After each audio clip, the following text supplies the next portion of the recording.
More like it's Marvin time, Caleb. Also, hello. Thanks for being first. I'm almost ready to get the stream started.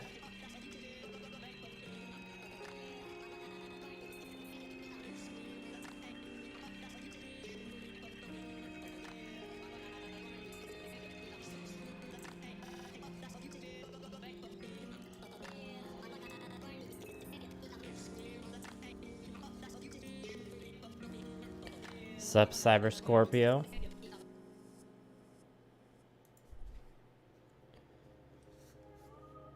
How's everyone doing? Sup, Shane?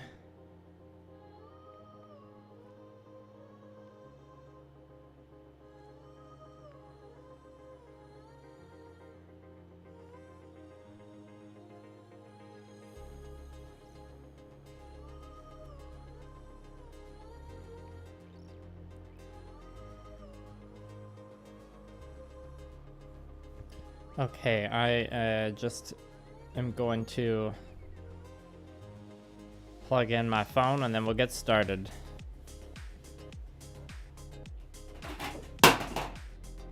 Whoops, I just knocked something over, don't mind me.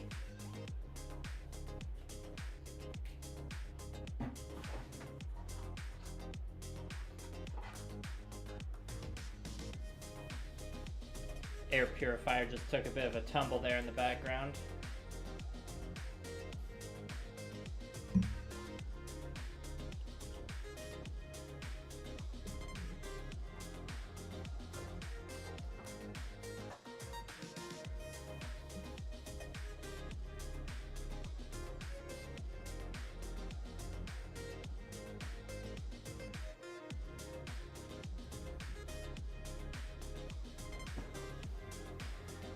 Okay, hello Robert. I'm doing well. Yourself? And hello Meckley Props.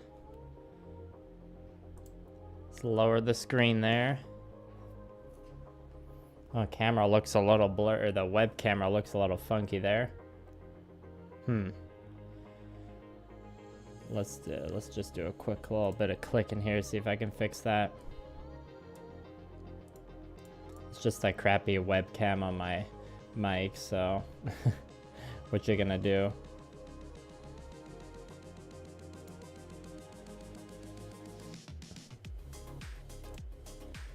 Oh, I've finished watching Chainsaw Man, everyone. In case you were wondering. It was very good, I enjoyed it. Okay, that looks a little better. No, not that. Okay, well, I'll have to go for that for now. Because I'm already streaming, but it looks less laggy now, at least.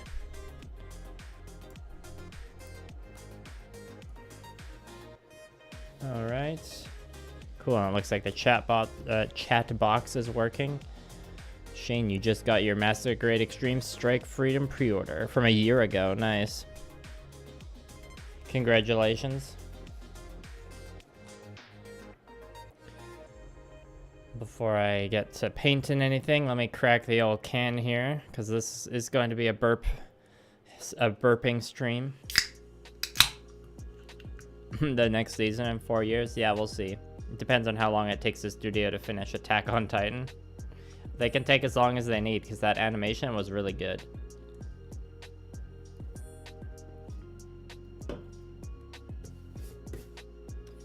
Let's just give the area a quick dusting. I dusted my desk today, but you know how it is. It's just a never-ending battle.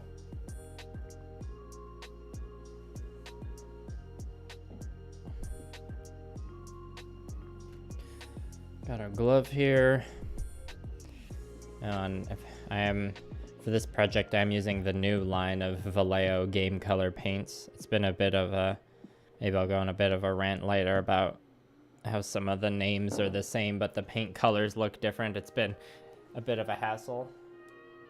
Just need to change some camera settings here.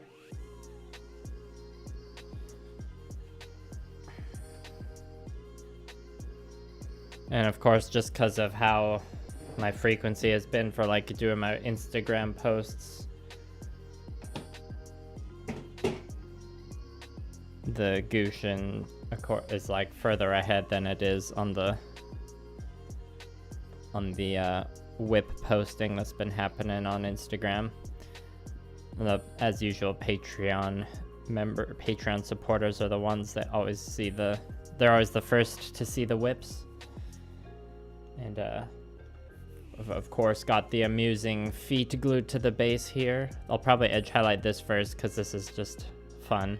Just want people rolling into the stream to just see me painting a pair of feet on a base. Yeah, that's right, Cyber Scorpio, quality over quantity. Just like my channel's upload frequency, am I right? Some of the devils had wasted potential. Yeah, like which ones did you think were wasted potential?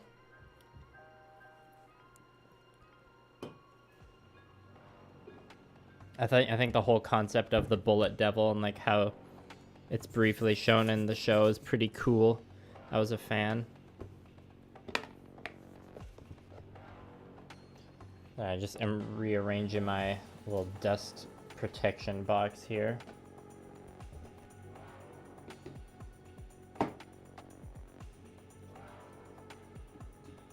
Speaking of dust, you know, I'm always trying to do my best to get rid of it. Or just stop it from getting on the model.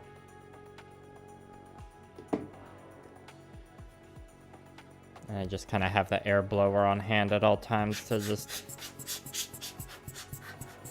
dust stuff off regularly. Thanks, Caleb. A Gundam Battlelog custom Quabert. Thank you.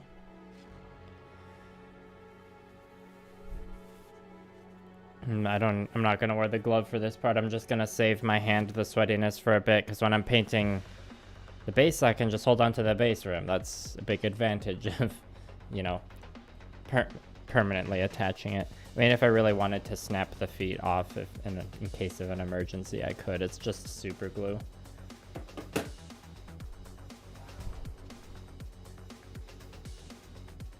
Okay, well, let's start with the black. So that's gonna require a bit more finesse. And for that, for main base black color, I was trying out the new Vallejo Game Color Black, which is like on the lighter side of blacks, if that makes sense. Oh, burp one. Because, you know, it's different brands of black will dry and look different.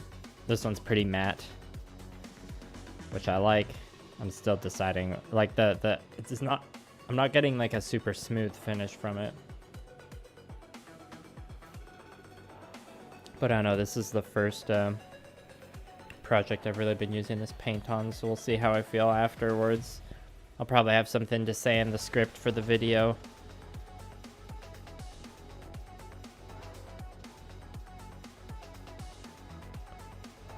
Thanks, Cyber Scorpio.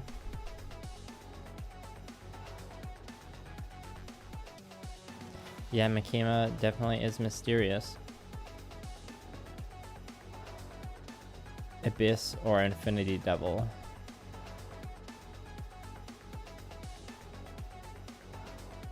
Yeah, fair. I don't remember the Infinity. That's not. Is that the one in the one where they're like stuck on the 8th floor of that hotel? Anyway, so for the first round of edge highlight on the black parts, trying out this gray I haven't used before. It's, you know, just a pretty neutral gray on the darker side. P3 Iron Hill Gray. I'm a fan of P3 paints, but I picked up a bunch from my local store the other day because they're not like carrying the brand anymore. So they were selling a bunch of them for like 40% off. Yeah, my funds are pretty limited, so I didn't buy as many as I wanted to, but I grabbed a good handful of just like fun paints.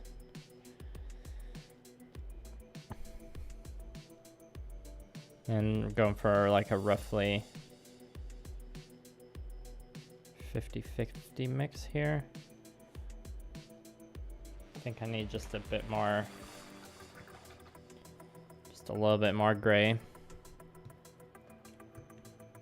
I really liked the future devil in Chainsaw Man, even though he was like only really in one episode near the end. I'm hoping to see more of him in the next part, 'cause found him pretty entertaining.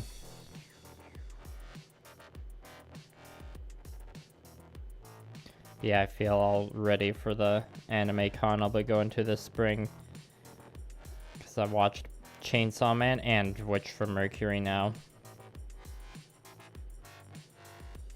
Although by the time the con happens, I think both of those, or Witch from Mercury's second season will have already started. I guess probably not Chainsaw Man.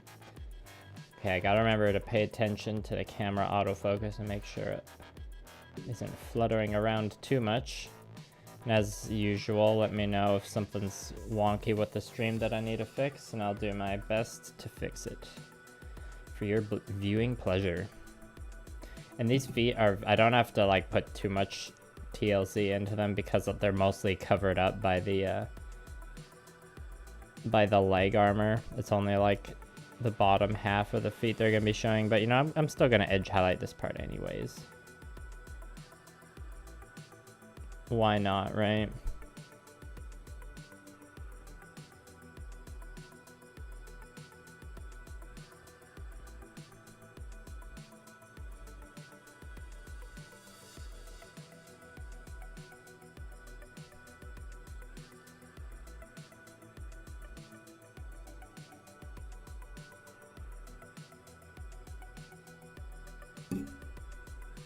Sorry, I bumped the mic there. Was the last live stream I did building the Guel's Delanza?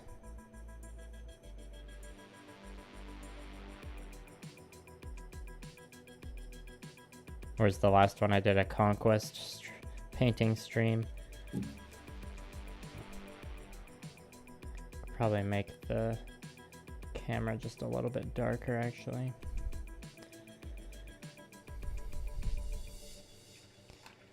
I'm glad you agree about the future devil. Yes, Caleb, I'm a weeb. We know this.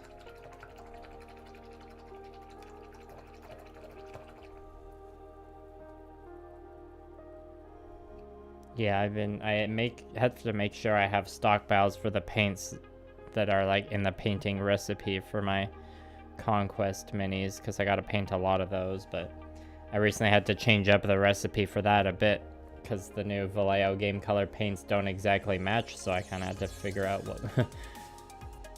figure out some new ones. Like Vallejo game color bone white, the new bone white is darker than the old bone white, so I had replaced it with model color pale sand. That's more of a safe bet on a color that I'll be able to find in store again. But I am still doing a bit of a gamble with like my spires, because I'm using secret weapon wash on those ones, a wash called sewer water. And I still have a decent amount of it left, confident enough that I can like finish painting the models I have now. But like, I tried to get a wash that would be like a good replacement for it, but I can't quite find one that's the right color yet. So I gotta continue the quest. Oh, that's a piece of flaking paint there, or something.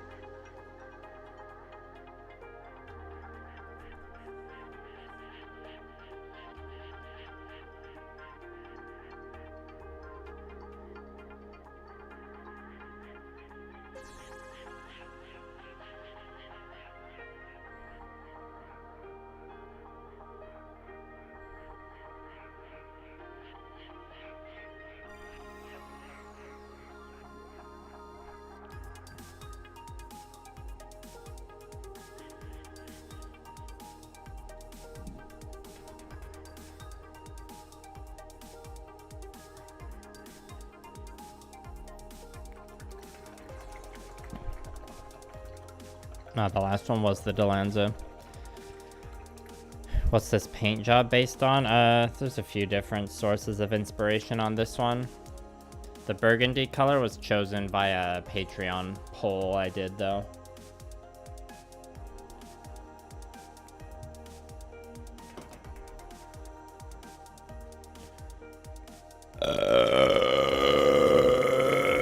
Whoa, burp 2. That one was powerful enough I couldn't fit it into a sentence. I wonder if this mix of gray is too bright. Have I sought any sponsors for the channel to provide me with new paints? No.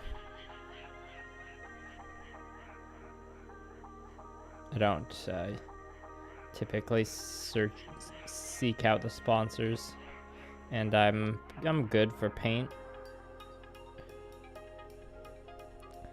Pretty much set up with what I need right now.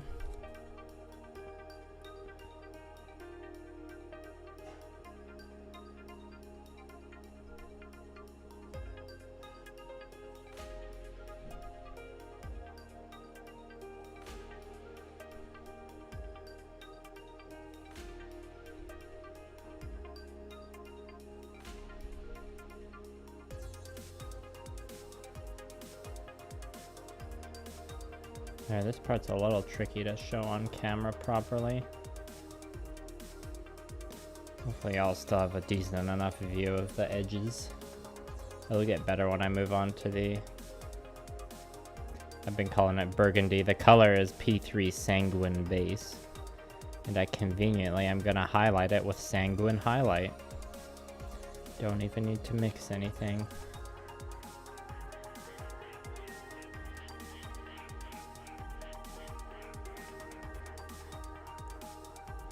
Hello, John Bear. Also, if any of you are familiar with my Gamma Wolves projects, you can probably notice that this base looks a bit different. I want to try out a different pattern on this one. Different color as well.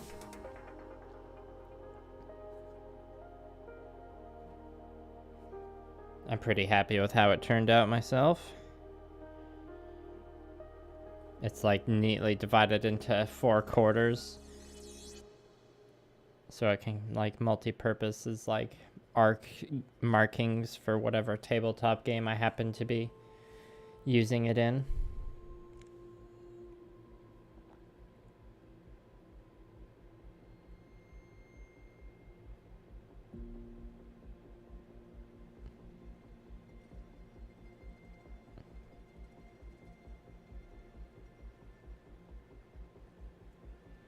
Might be overdoing it with the edges on there. We'll see. This stream, I'll probably just be doing the first round edge highlights for the black and burgundy the entire time. Because I don't think I'll be able to finish it all in this one stream, but I am planning on streaming tomorrow as well. That's the current plan.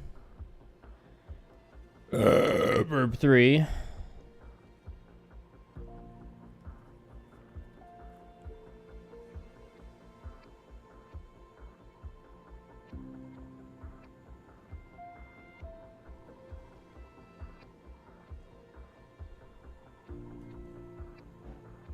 It's been funny watching like the engagement for the posts I've been doing for the Gusion here, because it's like getting a decent, like pretty solid amount of likes most of the time, and like more comments than usual. And I'm like, how much of this is just cause like, you know, the subscribers are always slowly going up and followers and stuff, and how much of it is just like everyone just loves the Gusion because the Gusion's just great.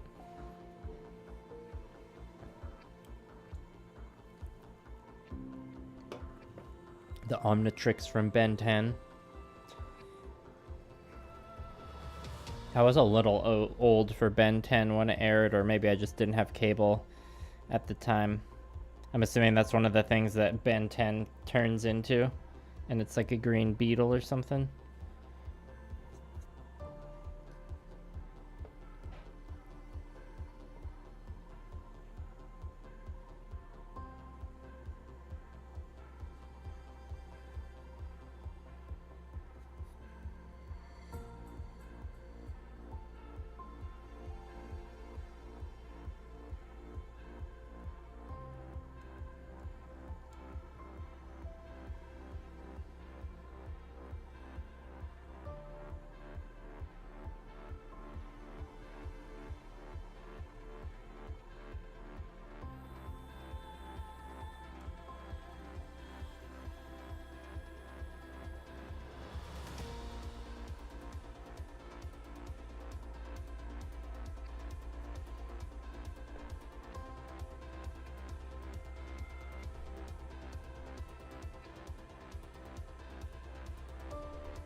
What kind of are you looking for? You're looking for a store recommendation for like an online store? I don't know if I have a specific online store recommendation. I guess like, yeah, I don't. The Gusion, I'm responding to Robert, by the way, the Gusion, it took me a while to get mine. Like I asked one of my local retailers to order one for me, or like a pre-order list for a bunch of Iron-Blooded Orphans high grades opened up, so the Gusion was one of the ones I put an order in for, and I had to wait a long time for it because there just hadn't been any printings for a while.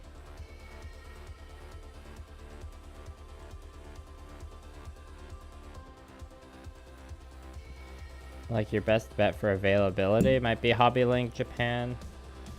That's the one I have like affiliate links for at the moment, but you know, you don't have to use them if you don't want to.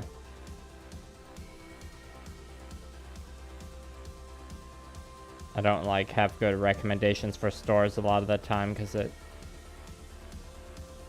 like if you're American, it makes sense to order from the American stores. They have different, or like they've got a decent variety, like USA Gundam Store and New Type and all that. But if you're not in America, I don't really know what the best options for shipping are. Probably depends on where you are. Also, a D&D campaign about giant mechs sounds pretty awesome.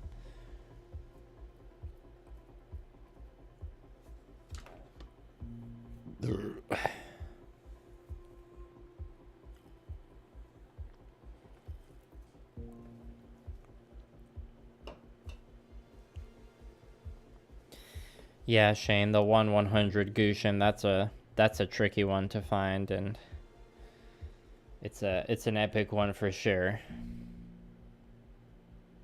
When it comes to painting in this style, I would rather paint the high grade one just because the bigger the model is, the like harder it is to hand paint.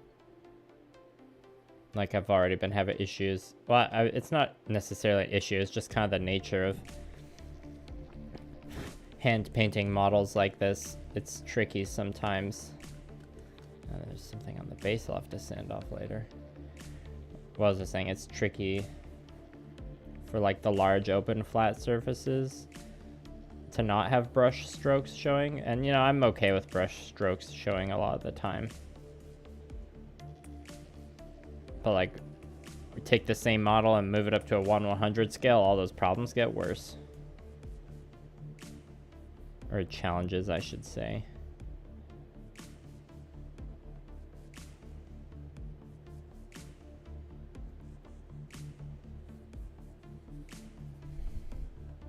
Hello, Shrekus, McChekus, and Antonio. Yeah, I mean, I've thought of doing 30-minute missions. Sometimes I contemplate buying them when I see them on the shelves at the store, but inspiration hasn't quite struck me yet.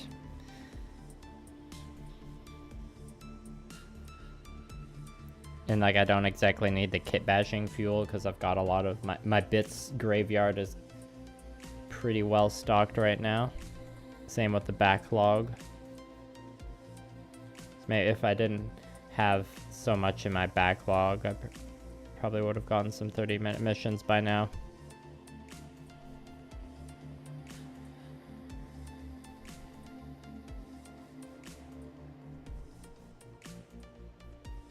I'm sure I'll get around to one eventually someday.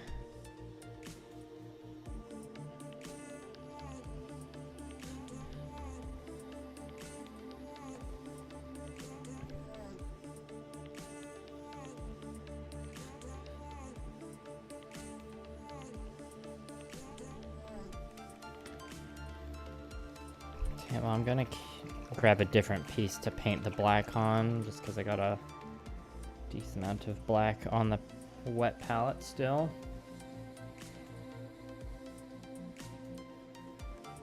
Yeah, I'm the opposite, Shane. I'm bad at airbrushing. That's why I hand paint. Let's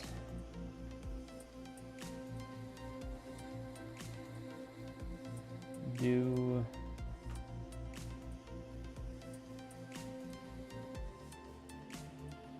Well, we can definitely do these pieces because they're gonna be quick and easy.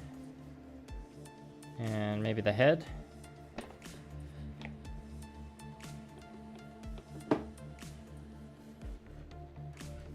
Have to grab the actual clippy boys for this.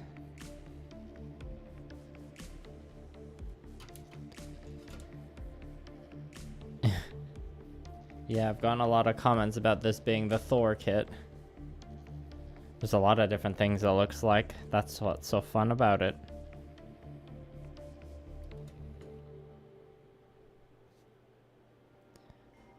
The B word.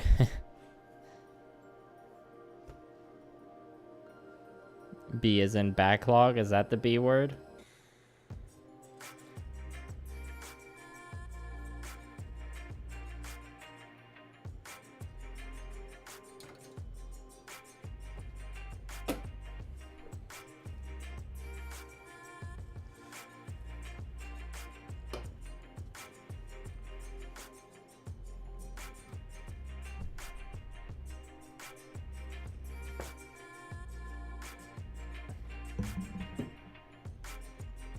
Just realized there's a reminder I forgot to set.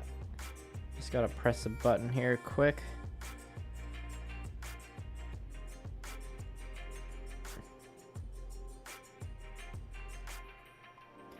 All right.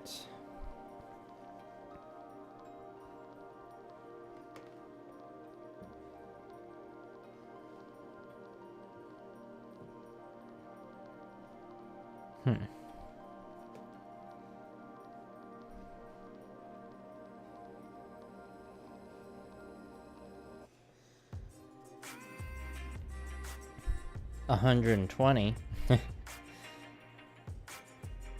Yeah, I've seen some pretty impressive backlog pictures.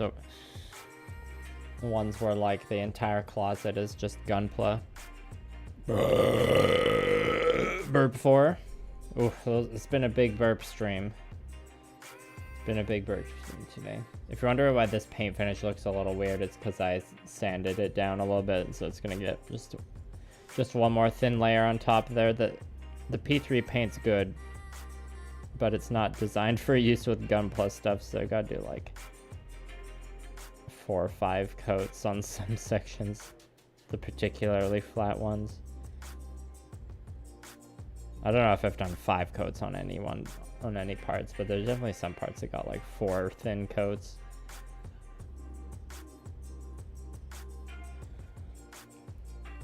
Sometimes that's just what hand painting be like.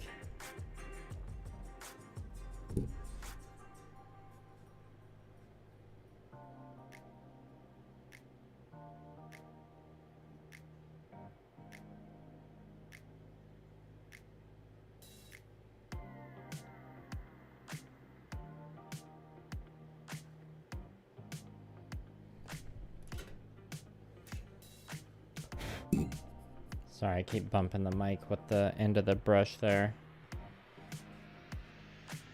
I should try and not do that.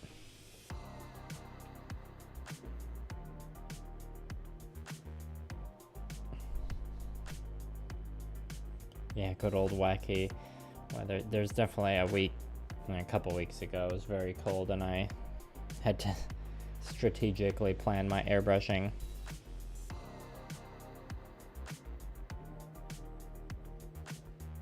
I'm good for now, Shane, but thanks for the offer.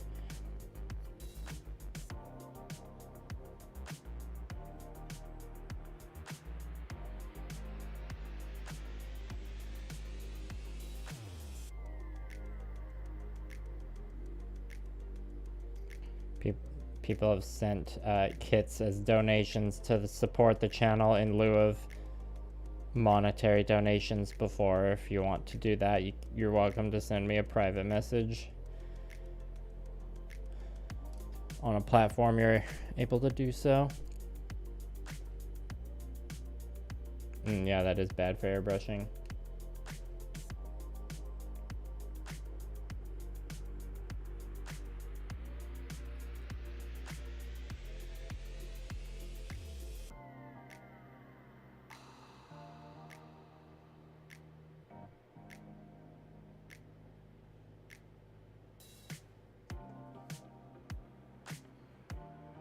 Switch to the thinner brush here in a sec.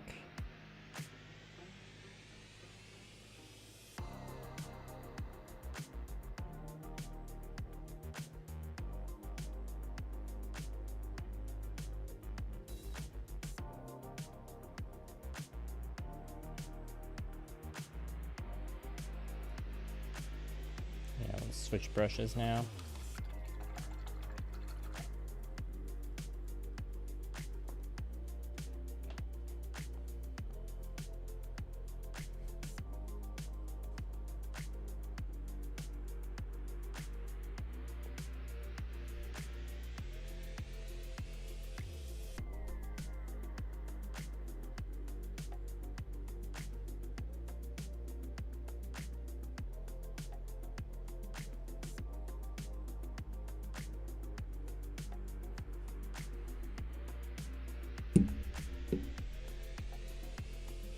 And you can kind of see the mix has gone a little inconsistent.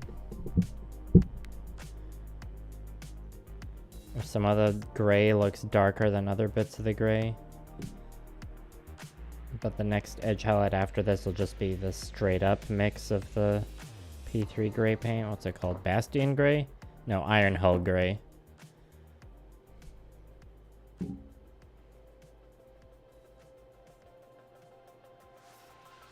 So I don't see that slight inconsistency being a problem. But I guess we'll find out, won't we?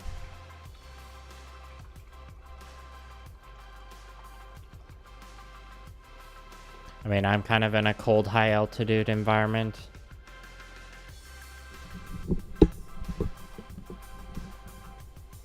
I don't know what,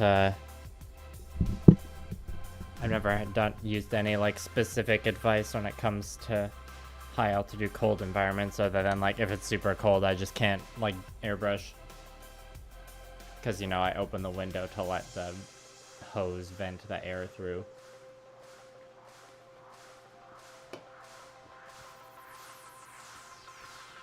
You can like prime with a can outside. You just have to like make sure the can is well warmed up. And you just kind of have to spray the model quick and then bring it inside so it doesn't freeze.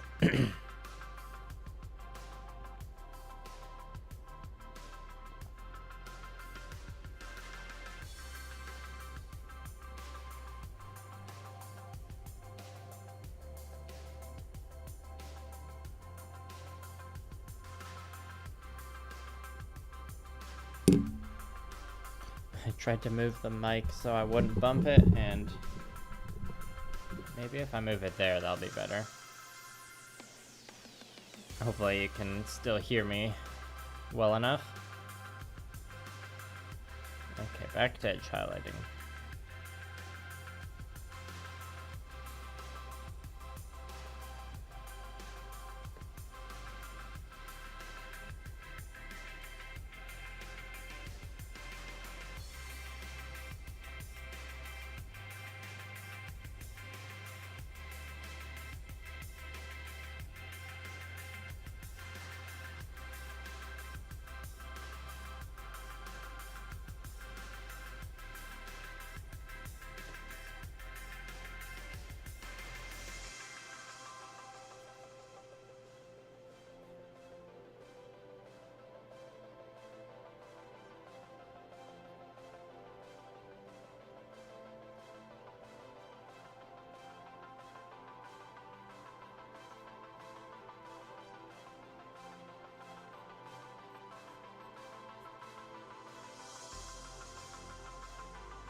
It's getting a little chunky.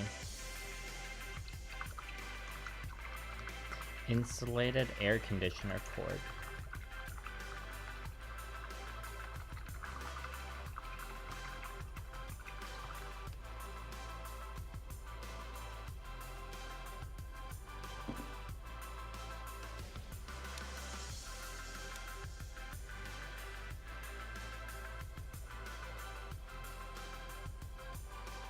camera was lagging a bit there, so I turned it on and off again. Looks like it fixed it. Okay, still a decent amount of black on the palette. We need to add some more water though.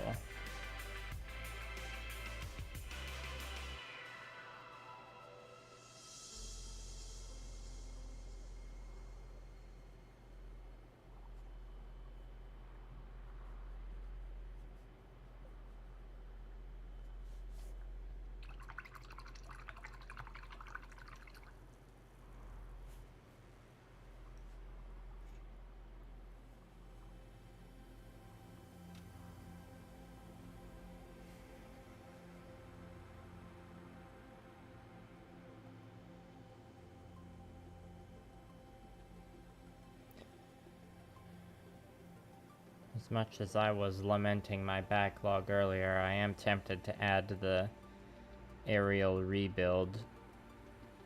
That's what it's called, right? The new Gundam aerial that's coming out soon.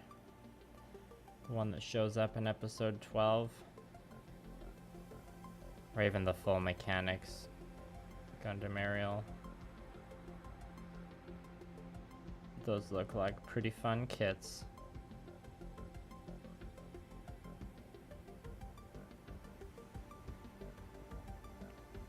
And also, I just really appreciate the amount of effort that's gone into the box art for the Witch from Mercury kits. I love me a good box art.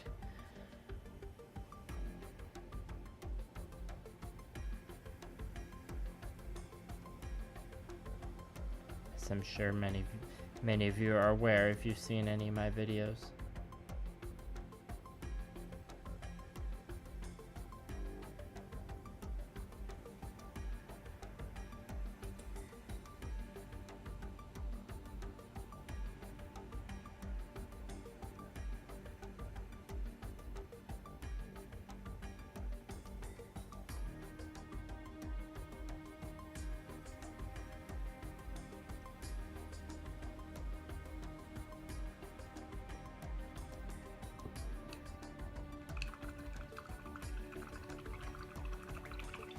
Yeah, I mean, part of me wants to wait on the full mechanics, and I suppose the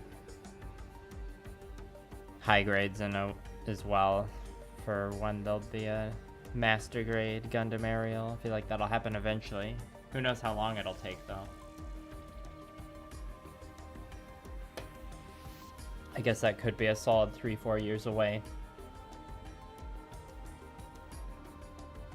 Oh, thank you, 0EXE111.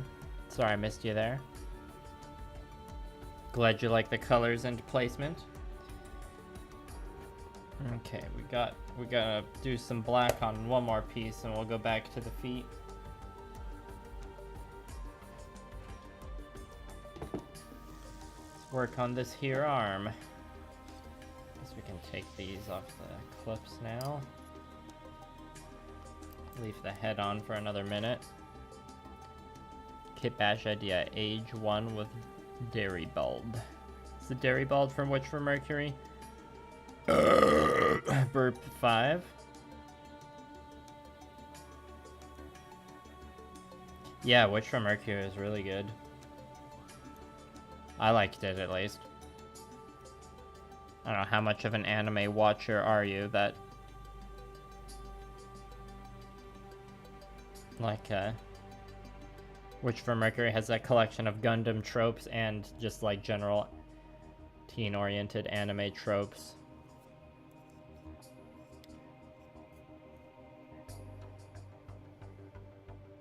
But I enjoyed it. Definitely looking forward to the next part.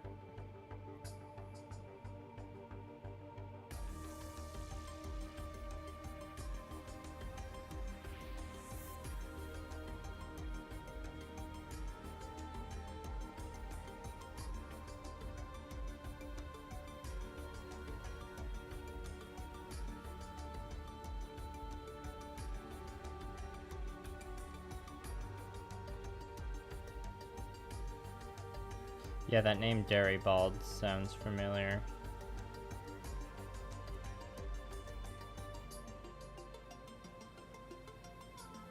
Kinda looks like the skewer is going red into my eye when I hold it that way.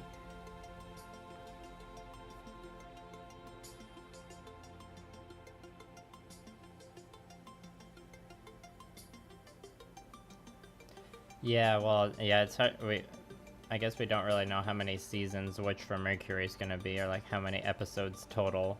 Like Iron Blooded Orphans had like, what, 48 episodes total? And Barbatos went through like essentially 3 different forms, like 3 main forms. So it'd be cool if Witch from Mercury also got that like 48 episodes at least. I feel like having 3 different versions of the Gundam Ariel is feasible. Guess we'll have to wait and see.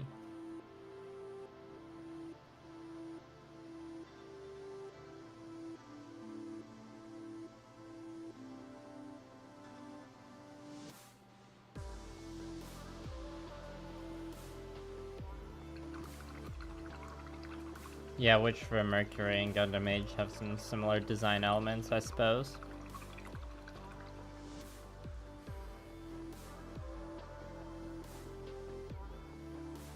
Reshare to save a wallet.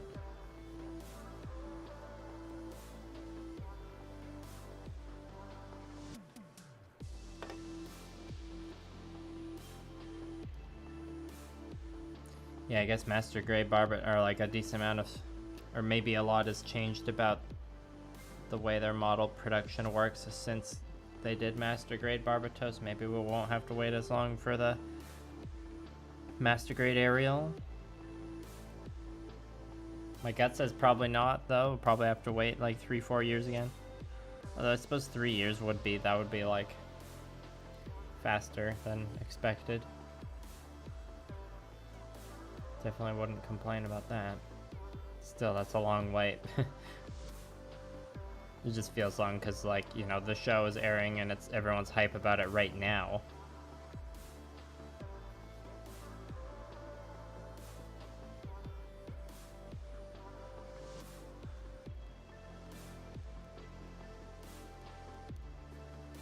Like, the high grades have been so good for Witch from Mercury, it makes you wonder, like, whether there will even be any real grades.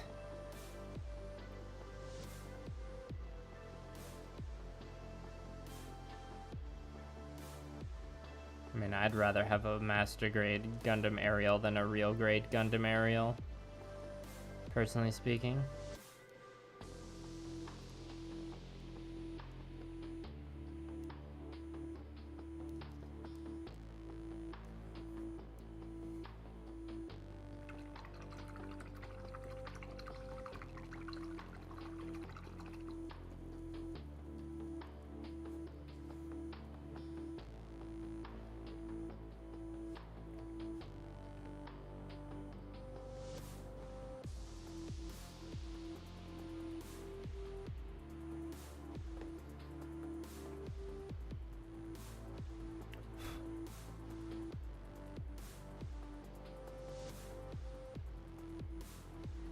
How many people watching in the chat are gonna go to an anime convention this year? Con season's coming up soon. Arguably it's already started, depending on where you are.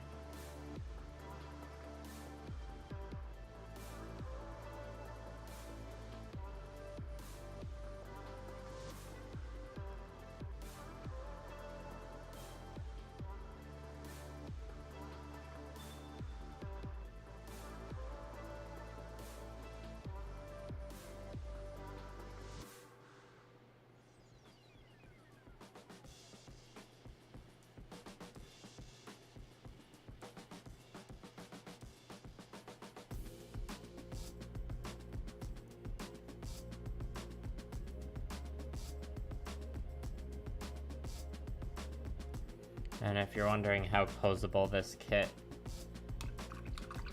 is going to be, I had to go, like, this part of the arm, focus. This part of the arm joint here is glued, but this, like, bicep bend isn't glued, and where it's attached to the shoulder, it's not glued, so. And the hand isn't glued in. So there's a decent amount of posability, all things considered, but Burp 6. With the chunky design, there wasn't much posability to begin with. Especially if I want it to, like, hold the hammer in both hands.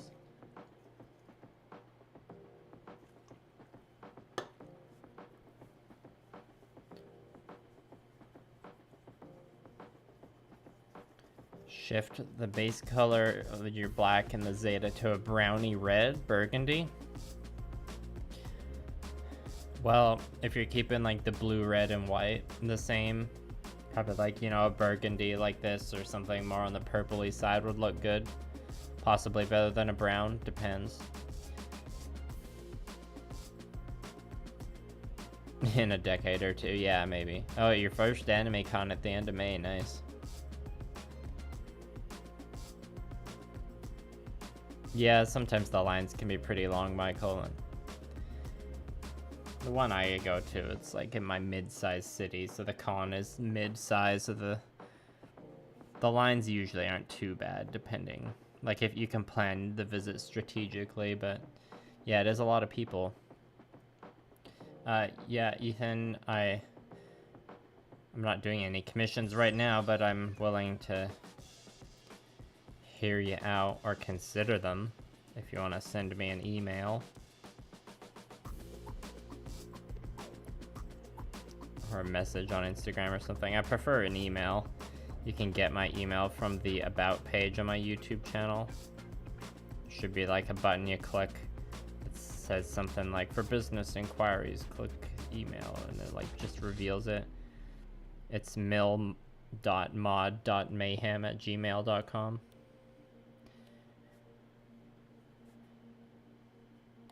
So I'll at least consider a commission. Pretty busy right now, but I'll at least read your email or message if you send me one.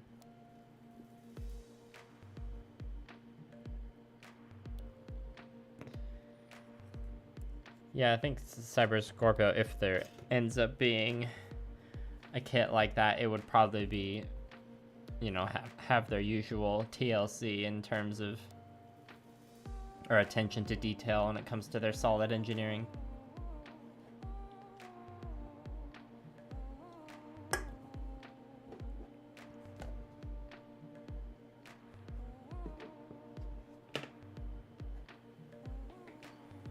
Got enough black left on the palette to do the other arm.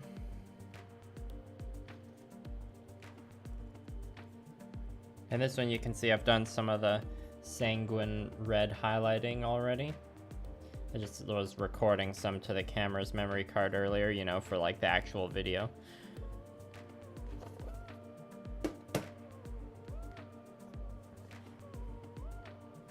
But you know, still gotta do some black before we move on to that. I do like this color a lot. Sanguine highlight goes very well with sanguine base.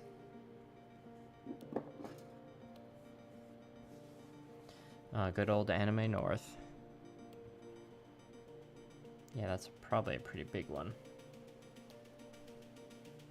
Well, have fun.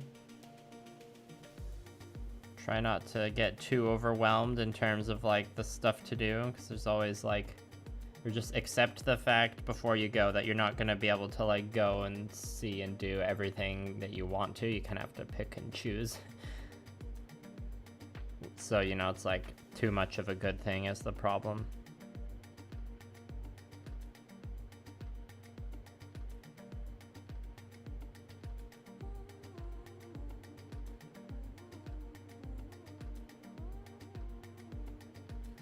Pretty sure one of my friend that I watch JoJo's Bizarre Adventure with, not Fiverr, a different friend who's not a YouTuber. I think they'll be at Anime North doing some JoJo cosplay.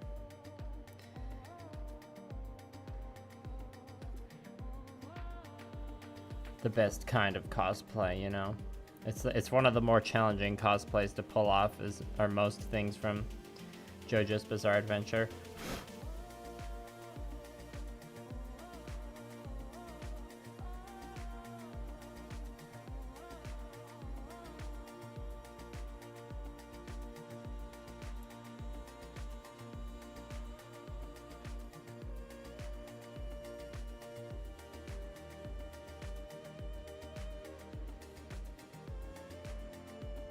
And I just realized the part of the bicep I left is the shifter paint on this arm, but then I painted it black on the other arm, so I'm not sure what I'm going to do about that. I can't like go like brush paint on the shifter paint to look as even as that, so I probably just have to paint black over that, but probably decide that off camera.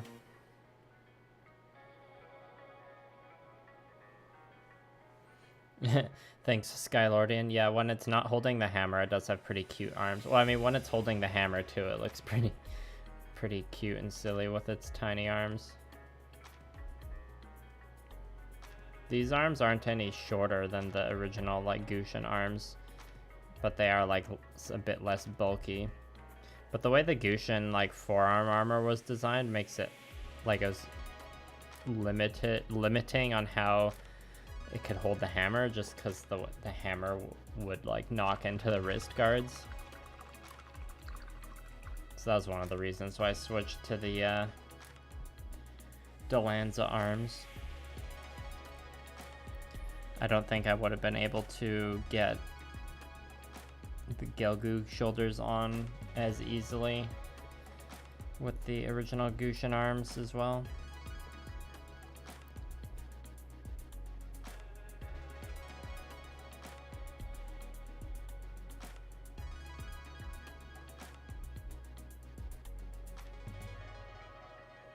I don't know if I'd say the Master Grade Barbatos is bulletproof Cyber Scorpio, but it's pretty dang good.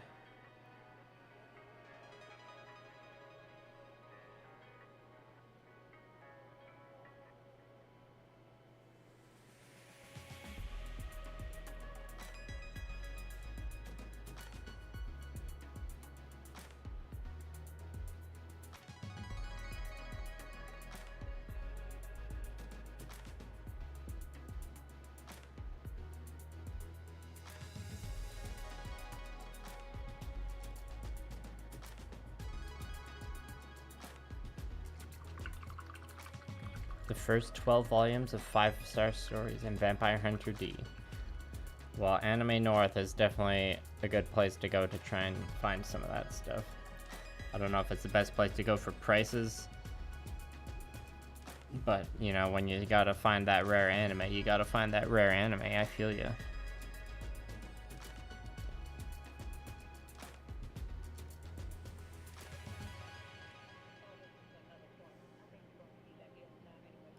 Yeah, that reminds me, I should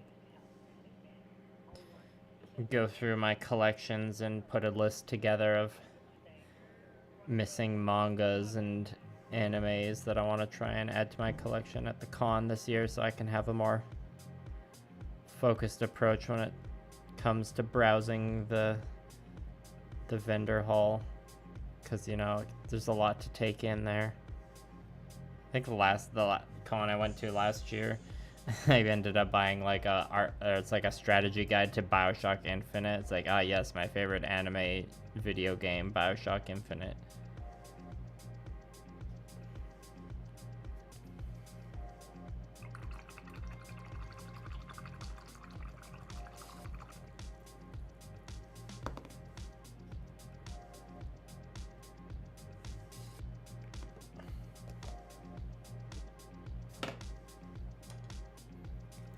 Swap out some pieces here.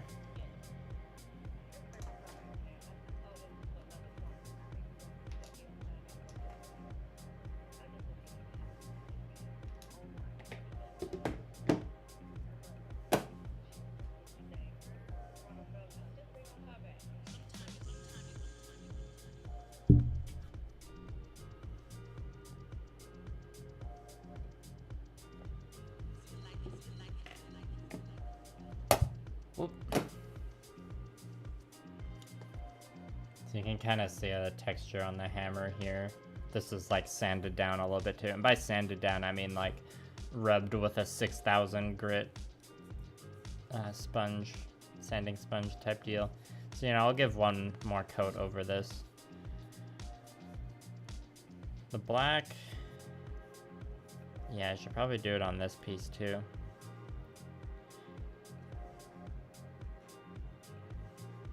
I don't want to put more black on the palette though, so let's edge highlight. Oh yeah, I started the torso earlier, so I'll just keep going on that.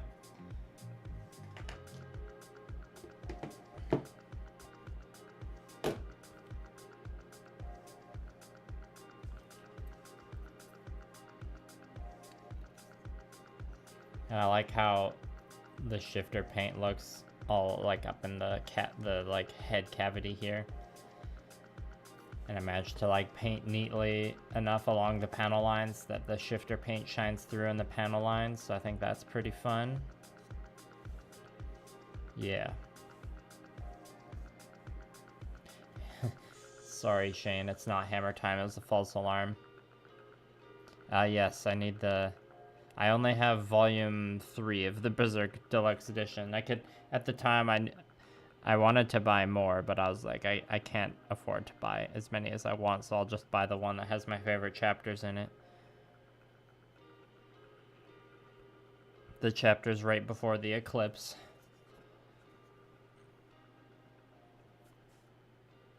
But, you know, obviously I'd like to have more.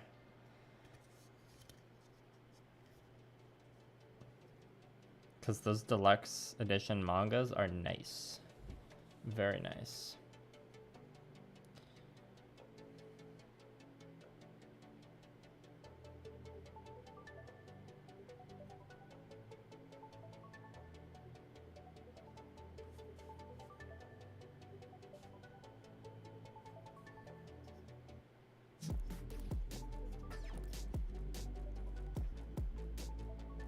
Very faint, but there is a line here. There is some detail we can bring out.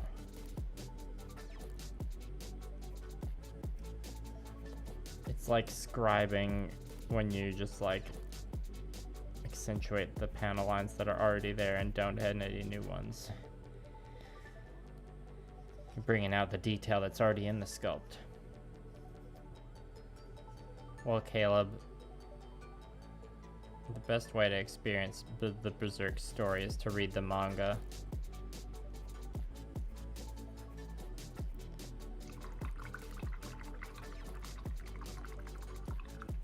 Put the hammer down.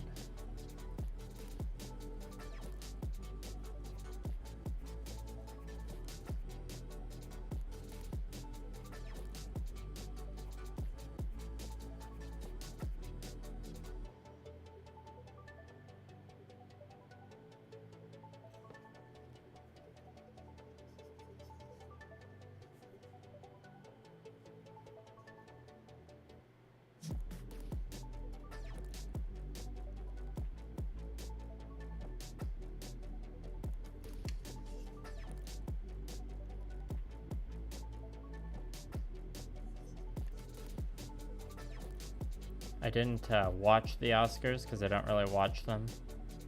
I haven't watched them since 2014, really. But it was very satisfying to see Everything Everywhere All at Once sweep and win 7 awards. I wasn't expecting it to win that many.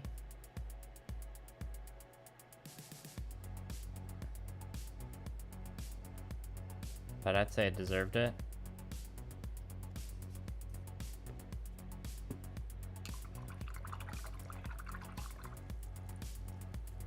Probably put the glove back on, but I don't really feel like it right now.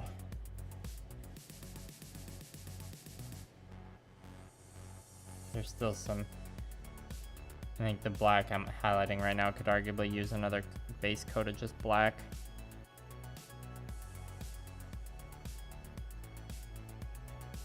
I know the stuff on the near the top of the back already got its final coat.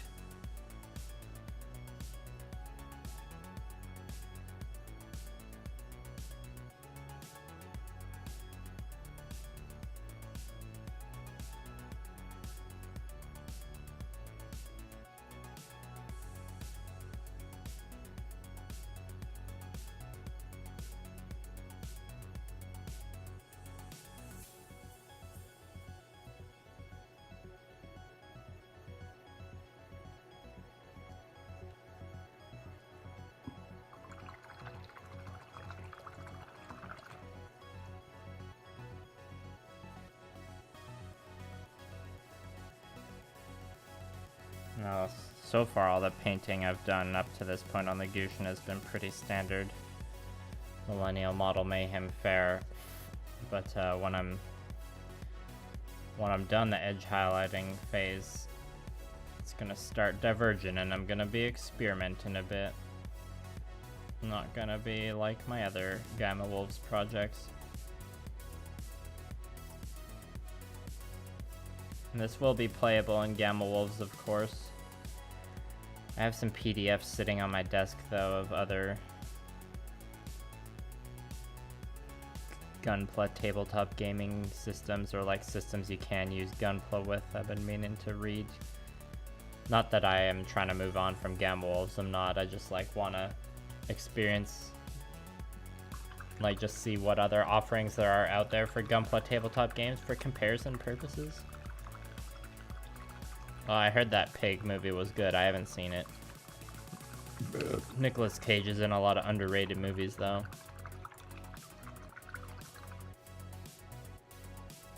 I saw Everything Everywhere All at Once twice.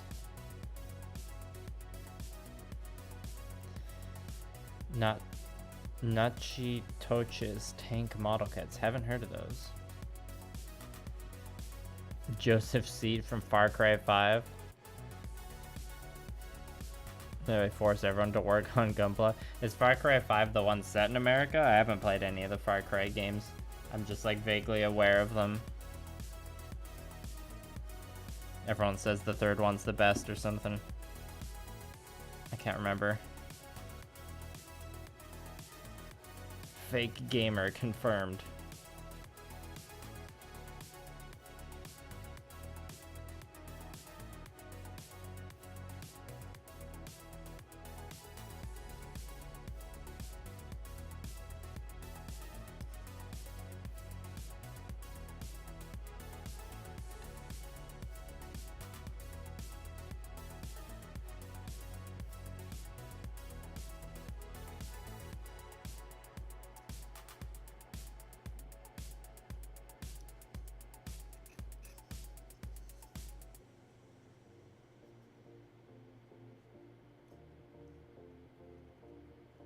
Oh, so I did guess that one right.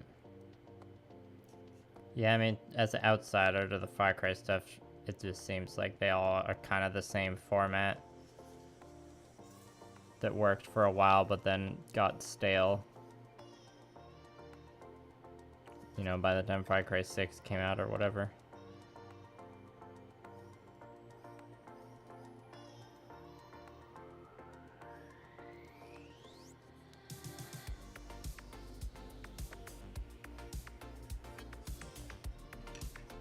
You know me, the only games I've played recently have been Total War, Warhammer 3, and Dark Tide.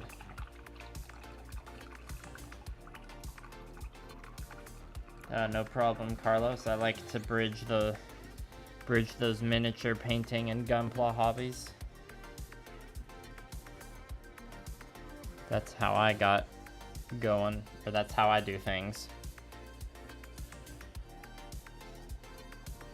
I owe most of my channel's success to just trying to apply my miniature painter brain to Gunpla.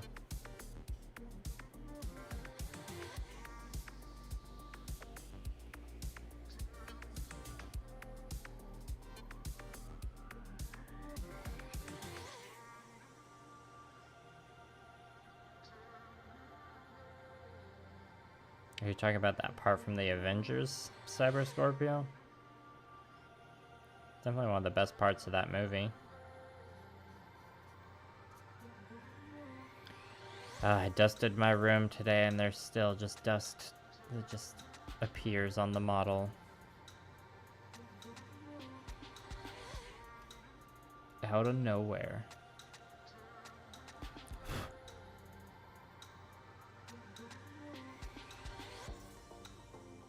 Oh yeah, that reminds me. I have to paint the blue base coat on for the glowing sections. Which so far I've only done on the head.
Yeah, Carlos, I just use the same brushes for both. And it's just brushes that I use as miniature painter.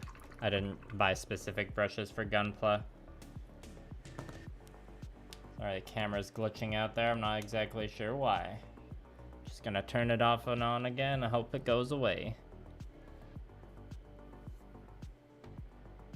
Thanks, Ted. It's definitely... I mean, within the Gunpla community, it seems like a unique angle. I mean, I'm not the first person to edge highlight my Gunpla-like miniatures, obviously. I mean, the main person I saw that I took inspiration from was Sanosuke, as I'm sure many of you know. She, of course, or her channel, of course, is in Japanese, so I guess maybe it was less capitalized on in the English-speaking market. That's not why I did it originally. I did it because I was like, well, I've been a miniature painter for years. I want to apply these techniques I'm used to using to Gunpla because I'm not as used to the traditional Gunpla techniques.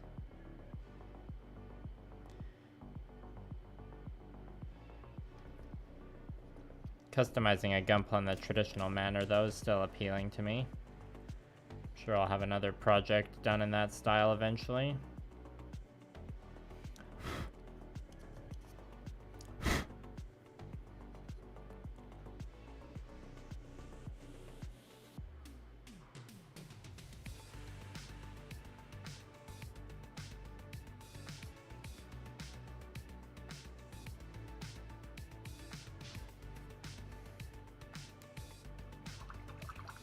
Okay, I'm tired of painting this gray. Let's move on to the sanguine highlight. Canadian Conrad Kurz. Is Conrad Kurz the guy from the Night Lords? He's a space marine, but I can't remember exactly what his deal is. Alright, we're gonna paint the feet. Is this still lagging? No.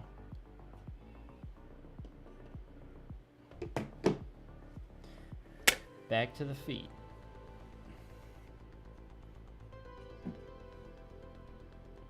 Quick water break.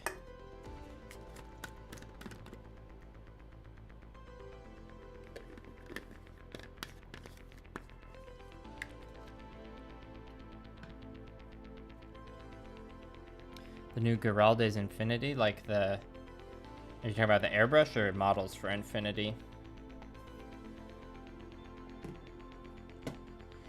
Yeah, I can get why you'd want to close off the peg holes on some of those 30-minute missions kits.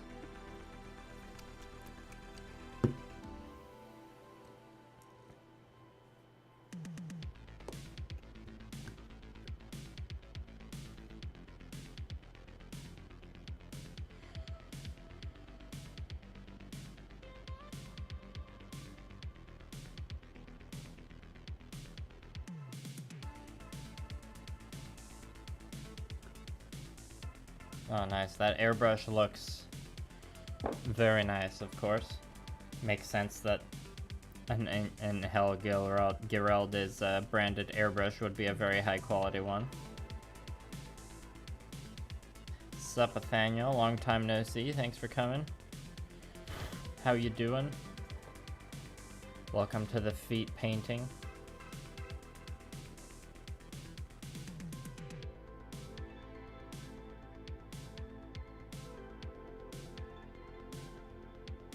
And as you can see, this paint is a little like on the thinner side, so it almost needs like an extra thick edge highlight here, or maybe 2 rounds of it.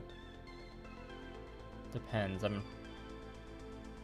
probably just do the one normal round of it and then evaluate, because I haven't totally finalized the stuff I'm going to be painting on top of the red armor yet. Still kind of figuring that out off camera for now. Definitely would like to do some of that on stream though. Probably not for this weekend. We'll see. I am planning on streaming tomorrow night, but that'll probably just be continued edge highlighting.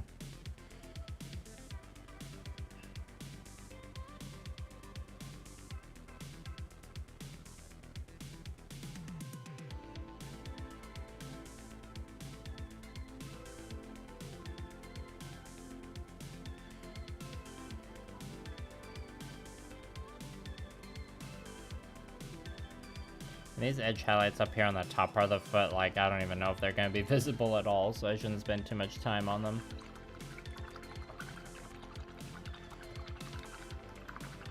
SD Gundam Battle Alliance, nice. Oh, and get the Barbatos Lupus, nice.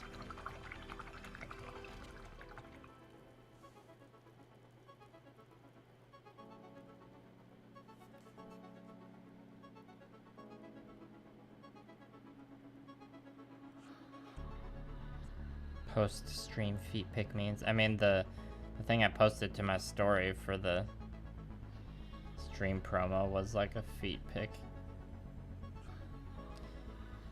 The tweet I made was something like, I showed you my feet pics, now watch the stream. Or something like that.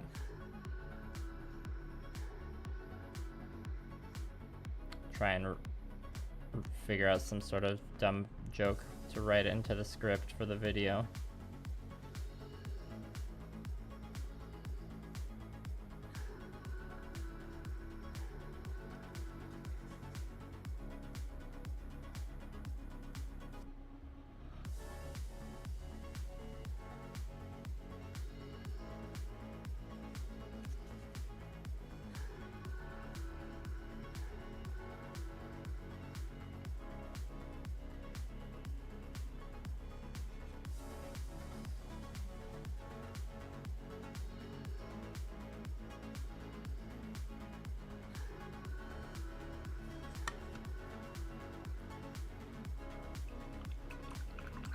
Thanks, Carlos.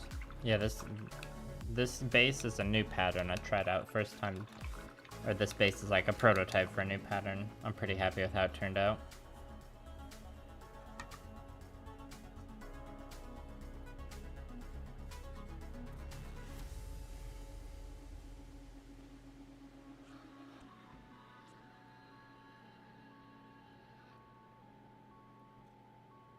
Are you asking for a link to see Ethanol's Kitbash he's talking about? I think that's what you're asking for. Hello, Solarian. I mean, hello. Oh, that's awkward. You deleted it. It's not that awkward. Yes, the Master Grade SD.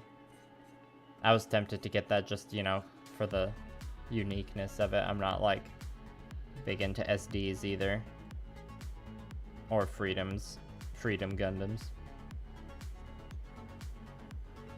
I like Freedom, you know, itself.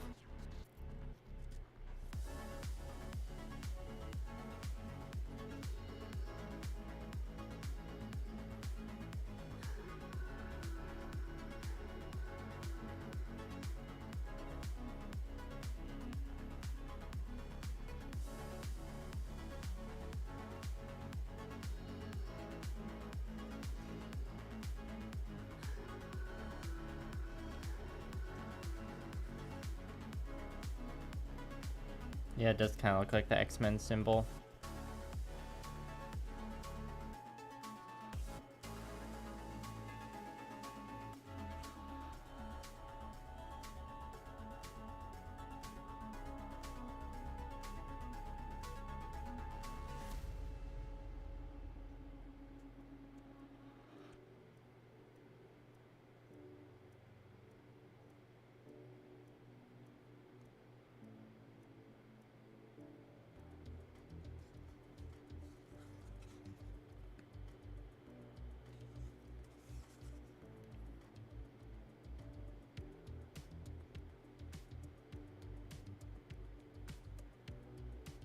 Concentrating to finish this foot here. I'll catch up on the messages in a moment.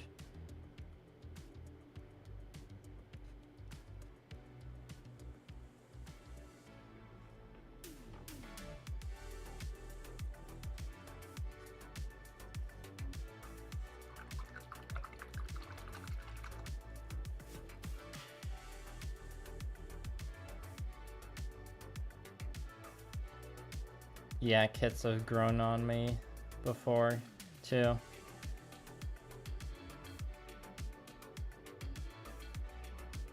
Yeah, Solarian, I think my second video... my second video is a Barbatos Lupus custom. But, you know, it's like my second video ever, so it's nothing too fancy. Or it's not the most impressive project or anything.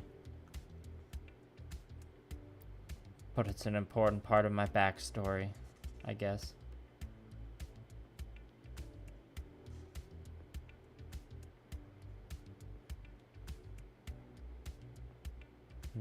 That edge highlight was a bit chunky.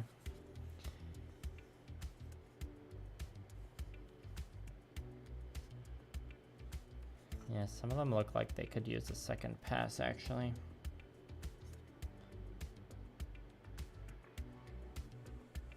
I'll do it on these important ones at the front, because they'll definitely be showing.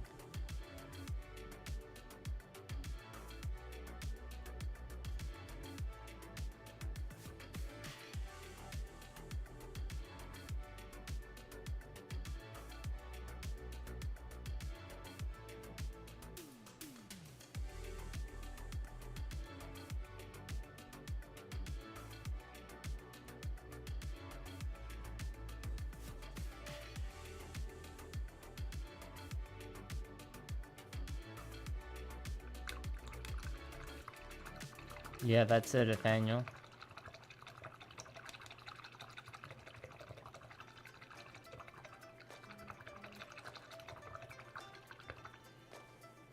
Yeah, there's usually enough Gunpla to go around. You don't have to like, or you can like look for a fair price before buying something. And Ted, if you want to send me something, you have to send me an email or private message. You can find my email in the About section on my YouTube channel.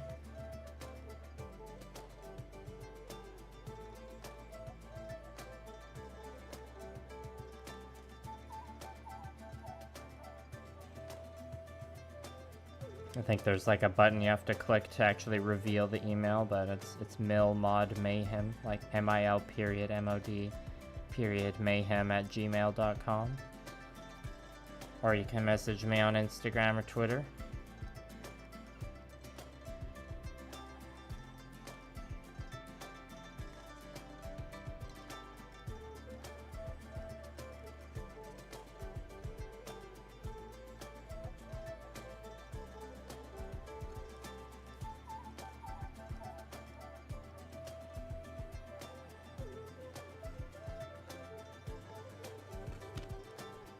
Alright, see ya, Carlos. Thanks for coming by. And Antonio, I've used a few different top coats. The current ones I'm working through is just like bottles of Army Painter varnish. Like anti-shine matte varnish is usually what I use. Oh no, we got a bit of paint bleeding into the palette sponge here.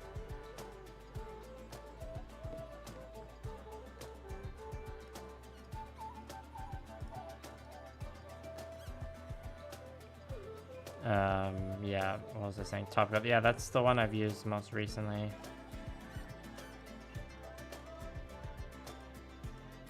I've got a kind of Mr. Hobby top coat as well, but I haven't tried it yet. I'm like in the process of looking for a good like top coat that I like that's works for my purposes that I can just buy a few bottles of. I mean, if I'm gonna, instead of that Solarian, it'd be more likely I do give it the treatment that I gave the Sengoku ashtray recently, where I like revitalized it. I'd rather do that than buy another high-grade Barbatos Lupus.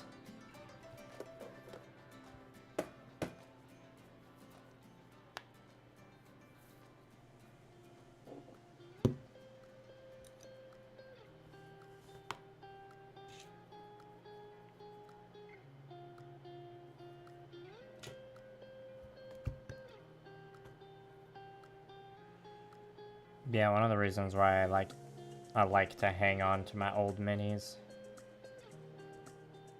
when I can.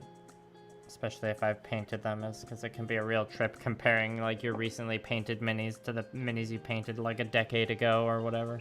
Same goes with Gunpla.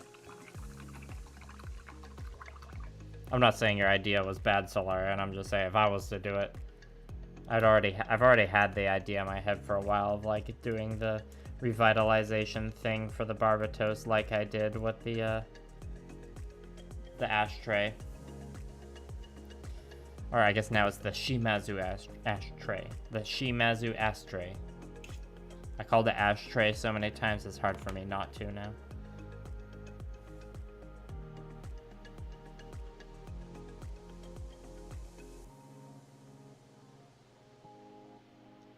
I don't know if I'd revitalize the Barbatos, the Ghost in the Shell Barbatos into being a hand-painted project. I might still want to like, yeah, just like treat it as like a, you know, quote-unquote traditional Gunpla project where it's like all airbrushed and stuff and masked and all that. With some decals. You know, that's just one potential project on a list of dozens.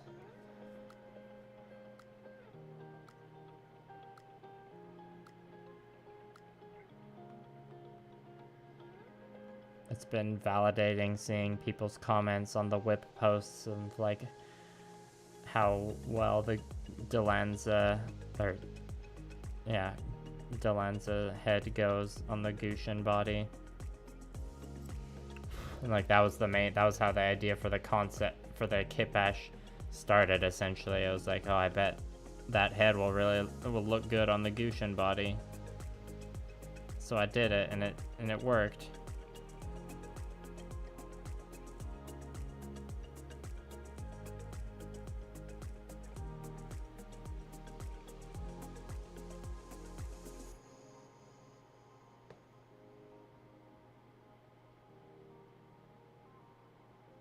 You'll have to let me know if the focus gets super jittery here. I can get pretty in the zone just in terms of paying attention to the painting. I won't always look at what the camera's doing.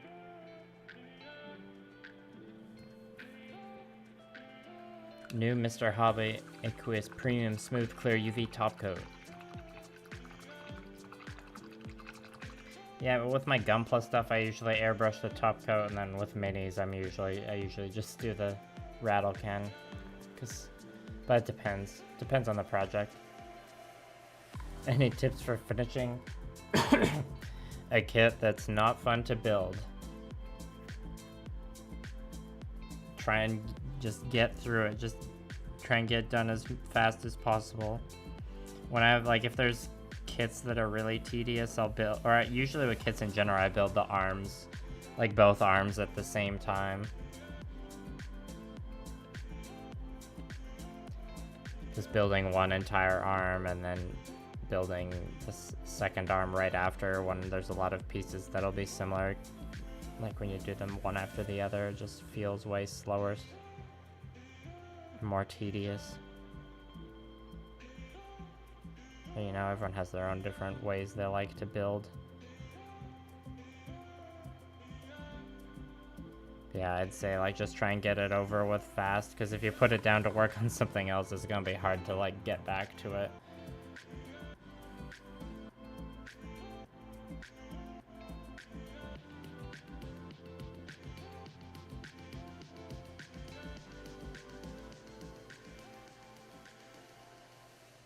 Alright, see ya, Daniel. Good luck on your test.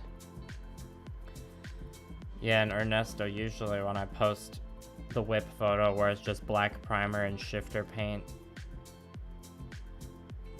that's usually a stage where like a lot of people either think it's finished or they're like, oh, this looks great, just how it is. But every time I'm always like, no, I gotta do hours of hand painting on top of this. It's gonna get a lot more colorful.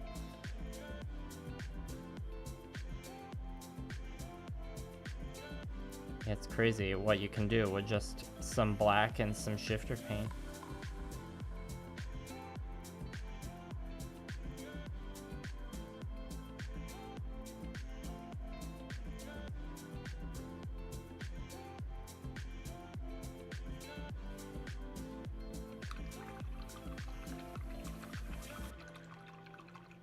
An armored suit package. Which part of Ghost in the Shell are you talking about? Like power armor, or like the Tachikomas or the tanks?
Sorry, I start getting less talkative. This part's taking a bit extra concentration. I'm assuming most of y'all are just vibing with the brush strokes either way. I will continue to catch up on the chat, don't worry.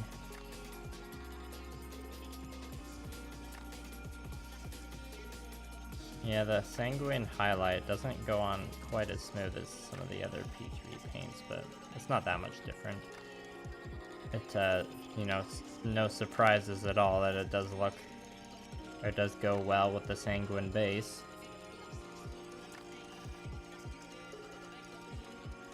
I've been using sanguine base as the base for other colors, or like Scorn Red mostly over the years. It's taken me this long to actually use the designated sanguine highlight with it.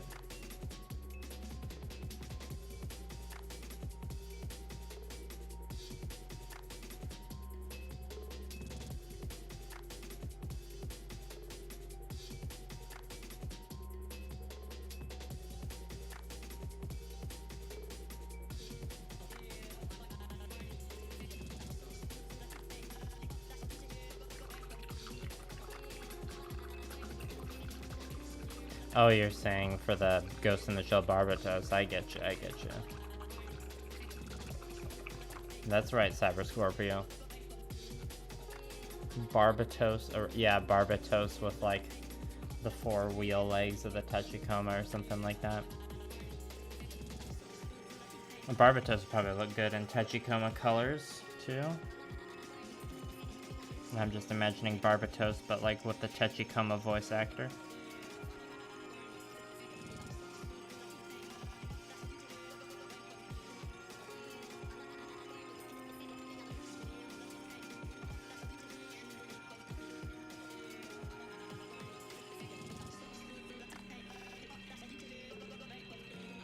Okay, done with the horn part for now.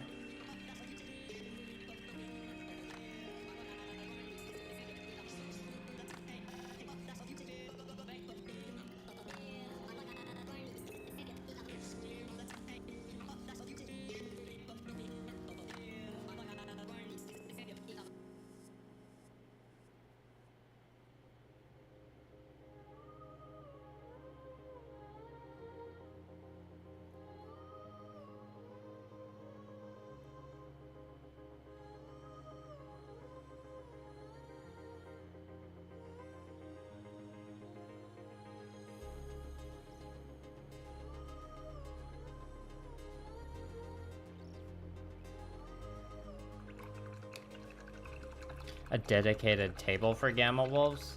I don't really make a dedicated table for anything.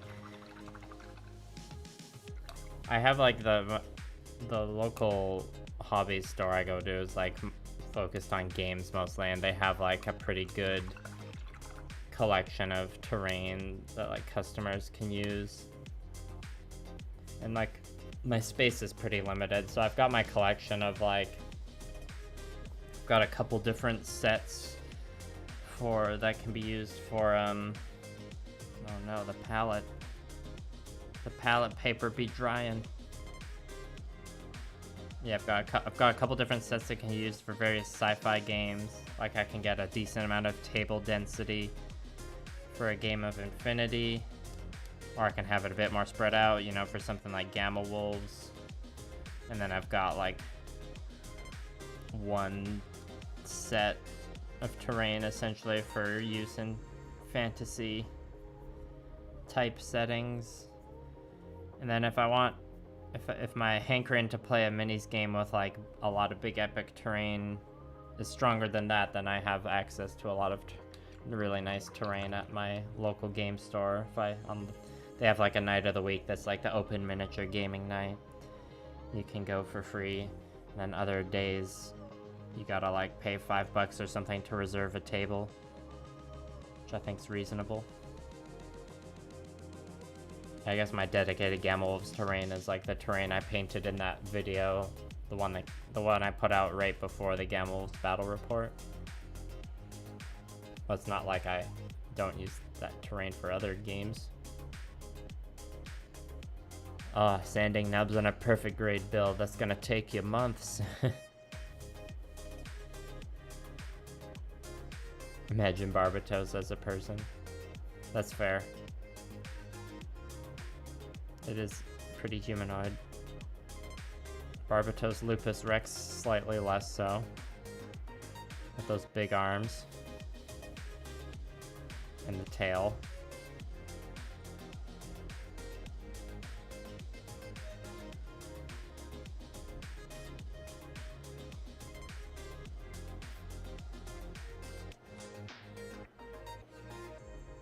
Hopefully I've been keeping the camera in focus so far.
Reach the top shelf at Walmart. I guess reaching the top shelf at Walmart is pretty impressive. I don't think I can reach. It depends. It's been a while since I've been in a Walmart. I don't remember how tall the shelves are. Got a name for it yet? Oh, hello, the other MC. Yeah, I'm still kind of thinking on the names. I heard some good suggestions that were like combinations of the Gusion and D-Lanza. There's the D Gusion, the Gulanza.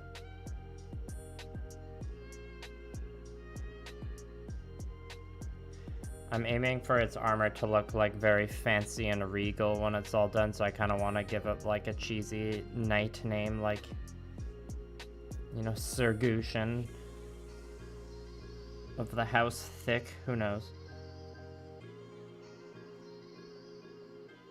Lupus is better than Rex. Yeah, I mean, there's design elements I like from both of them.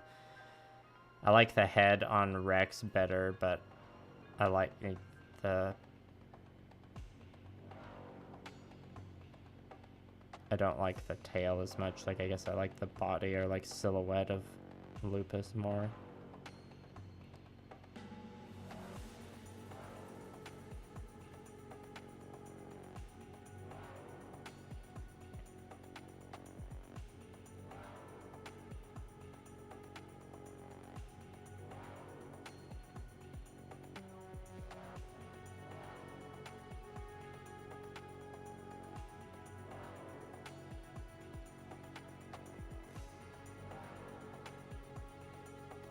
There's a piece of dust there I forgot to get rid of. Sorry, the focus is probably all over the place there. Delanzion, that's a good one. Sir Gusion of the unit of House Thick, or Sir Gusion, the unit of House Thick, that's pretty good.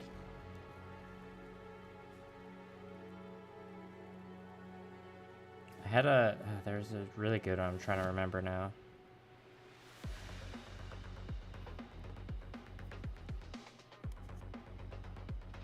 Part of me wants to come up with a name that like doesn't sound anything like Delanza or Gusion.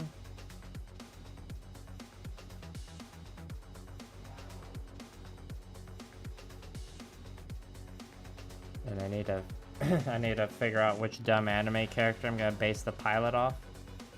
Well, I guess they're not always anime characters, but a lot of them are. I'm trying to remember the pilots I had for the original Gamma Wolves. The Wing Zero was piloted by Sakamoto from Haven't You Heard? I'm Sakamoto. That paint is not thin enough. Need to refill the palette in a sec here. The Heavy Arms was piloted by Speedwagon from JoJo's Bizarre Adventure. Goosey a lot. Oxyotl, or what was it? The Astaroth Rebake was piloted by Axiotl the Lizardman from Warhammer.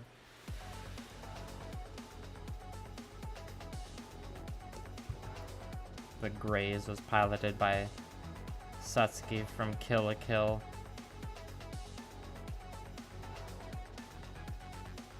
I'm missing some.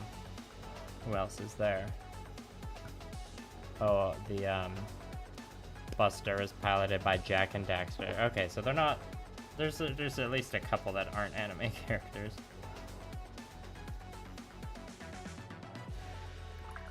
The majority of them are based off anime characters, though, because you know I'm a weeb.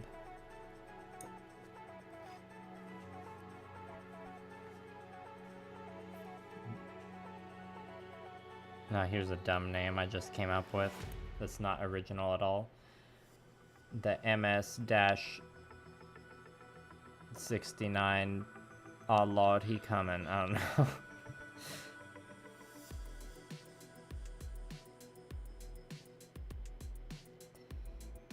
Not too proud of that one, but I did come up with it on the spot.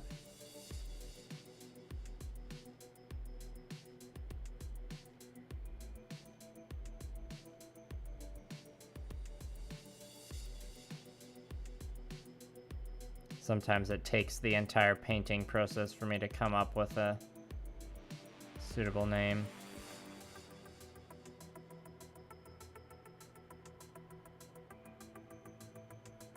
Like, the model itself needs to get the paint on it, and then it'll subconsciously tell me what its name should be. Sometimes. It's not always like that. The initial name, or the like prototype name for the Buster Gundam was like Fruitopia Buster Gundam.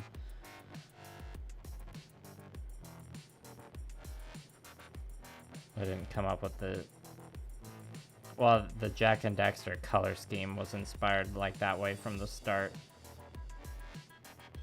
But I didn't come up with them being the pilot until I like was writing the script for that video.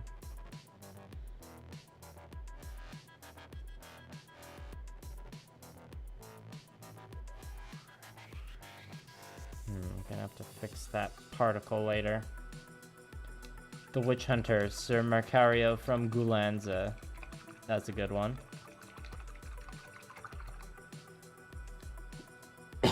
Sir Bonks a lot. It sounds kind of dirty, actually. Although if you see it with the hammer, then it's like, yeah, Sir Bonks a lot. That makes sense.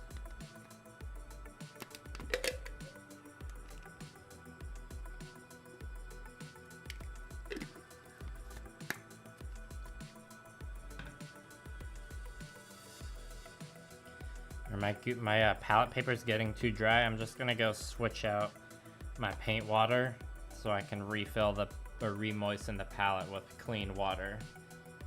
So I just need like 30 seconds to go do that. Let me put up the hold-in screen real quick.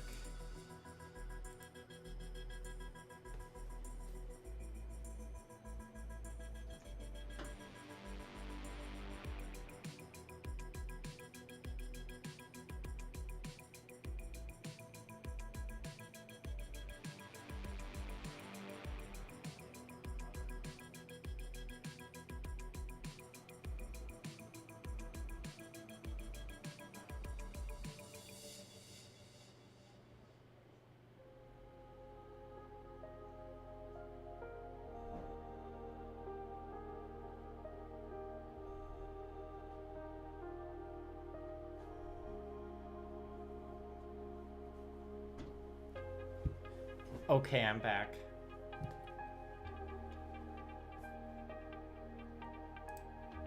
Time to re-moisten this WAP, am I right?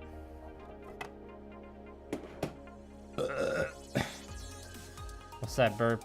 6, I think?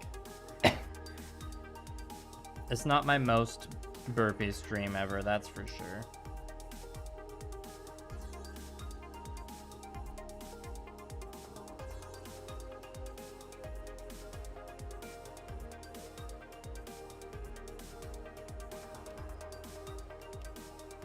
This will require some more doctoring after the stream, probably, to save the paper from getting too wrinkly.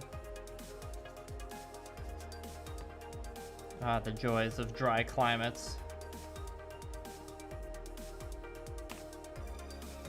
Just gonna have to get my hands a little painty here.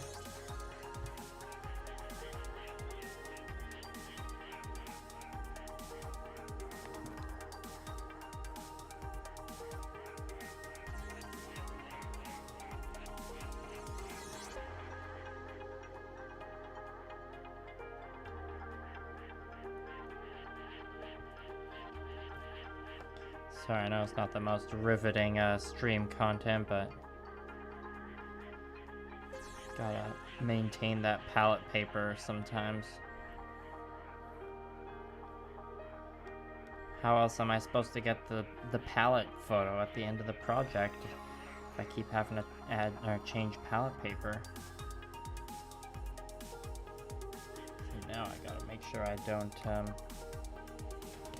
spill too much onto the sponge.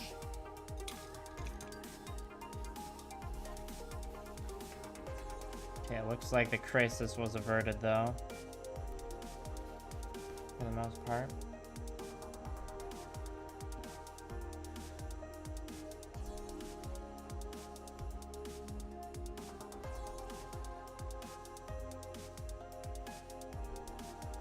There, I'm sure that was absolutely riveting stream content.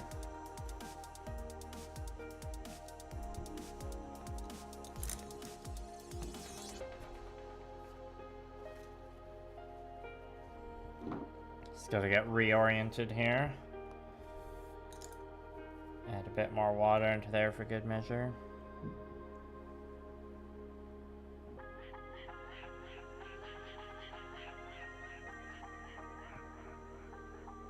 No, not everyone has to, or I'm assuming if you're living in like a more humid environment, you don't have to do this kind of stuff. Alright. A Barbator is custom, but since the kid's 2 kits and want the extra parts, we could make a duo. Yeah, that could look cool. I have a Barbatoros, but I've got a Kitbash planned for it already. Okay, let's, well, this arm is already started, so definitely get both the arms out. We can also quickly finish these pieces.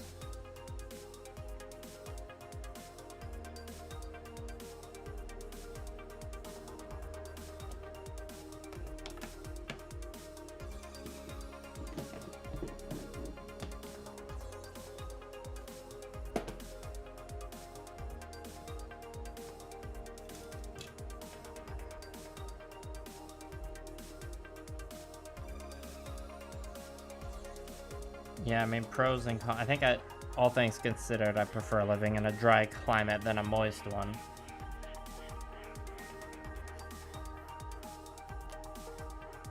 Even if it does make the wet palette maintenance a little more complicated.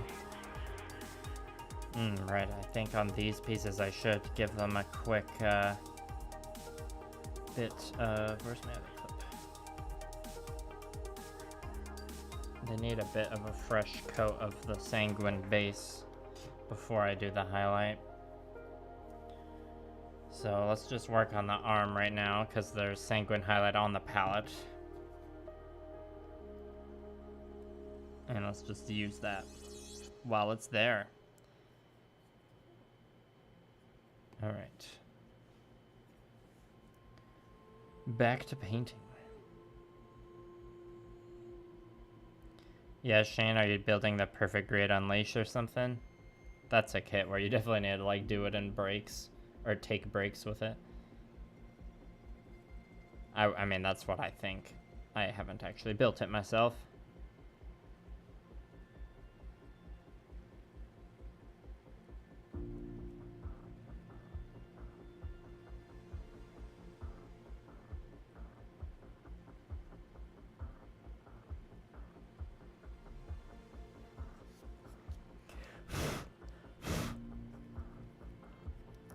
Dust be gone.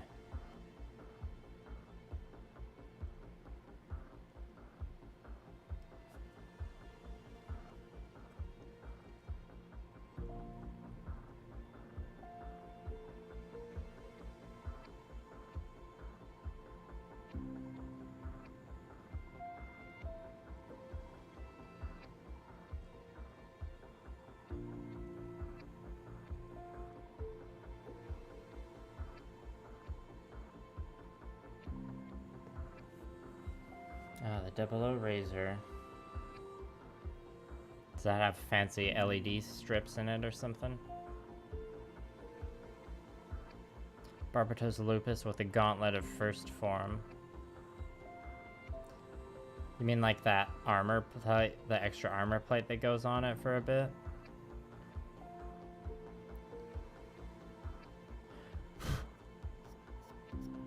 Some stubborn pieces of dust on there.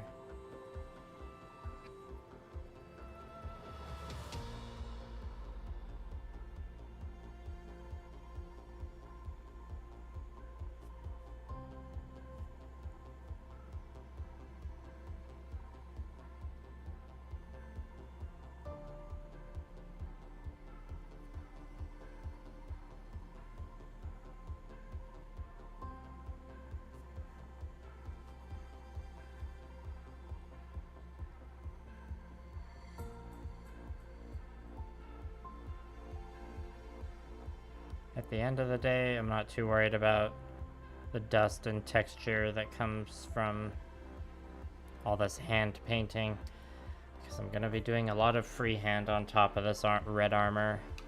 That's the main reason why I added these Gelgoog shoulders in the first place, because I got lots of open space for freehand.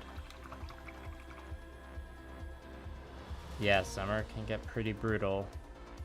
Well, summer in a humid climate is also quite brutal. And yeah, you can see that a little bit of bendiness can happen in the arm here, but not in this section, due to risk of paint damage.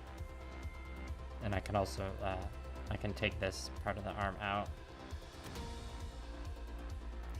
Just leave it partially on though, because I can still get the painting done that I need to. Ah, the terrible LED in the head. 2 GN drives on the shoulders of rotating LEDs built in them. Okay. Yeah, I've heard those Bandai LEDs are a little mediocre. I have the Master Grade GNX, which has the like chest cavity that you can put one of those in. But I don't see myself ever dropping the money on one of those Bandai LEDs.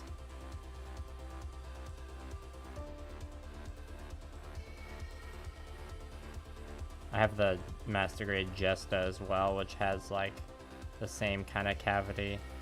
And I experimented with like putting my own LED in there, but like my LED skills are very basic and I just kind of had like a starter kit. So it's nothing to write home about. I never ended up painting the kit or anything. It's just sitting in like the purgatory section of the shelf. Along with the leftovers from this Kitbash, which you saw in the pictures of probably, where it's like the Dilanza chest and legs with the Gusion head, arms and shoulders, and it just kind of, you can just snap it together easy and it looks like pretty good, all things considered, considering it's just leftovers.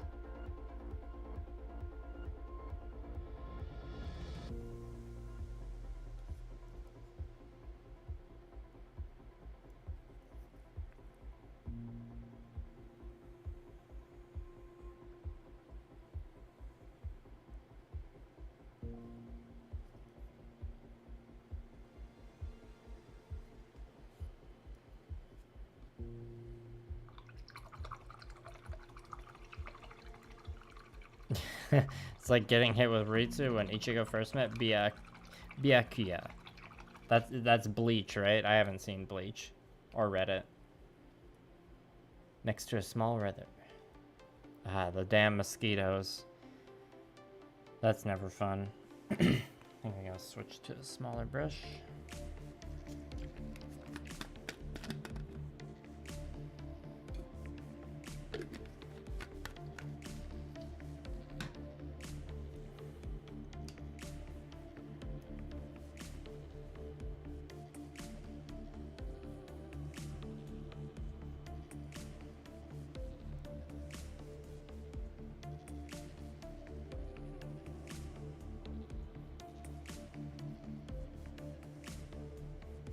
See, just a little fiber of something stuck to the brush there.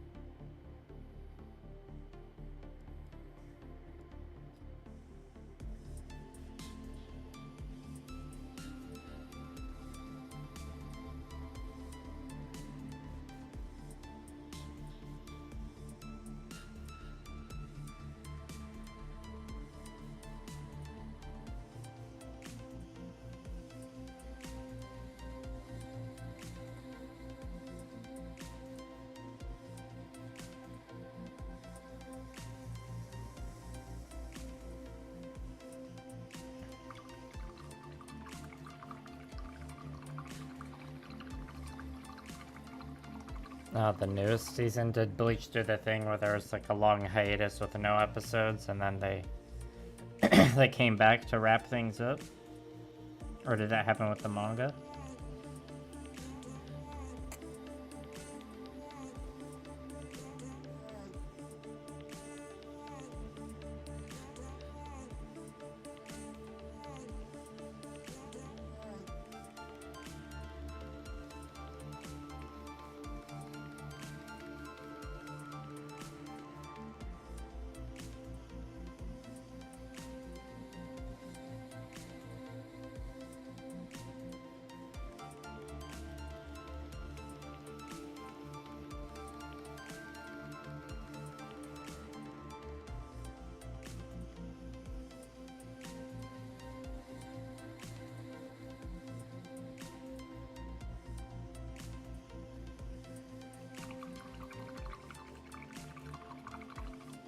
What's 110 degrees in Celsius?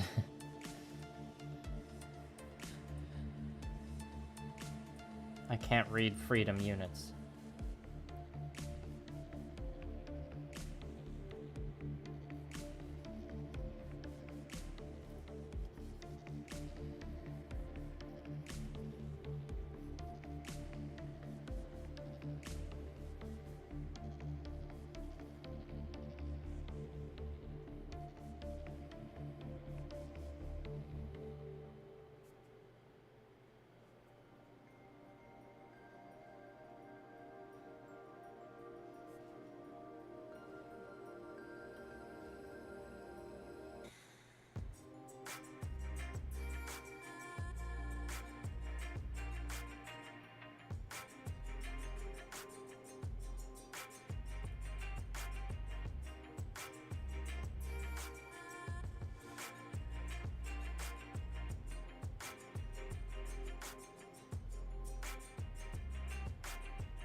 Made a little mistake there.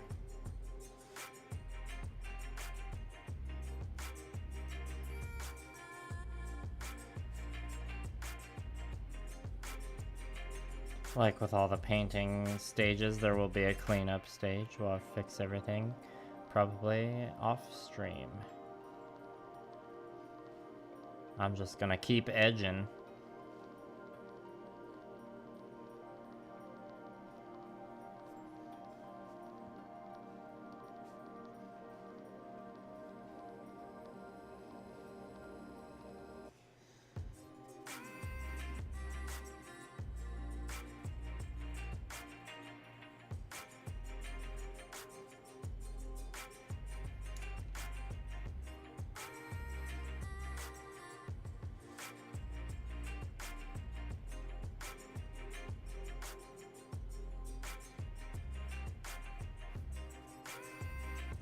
$42 degrees, damn, that is hot.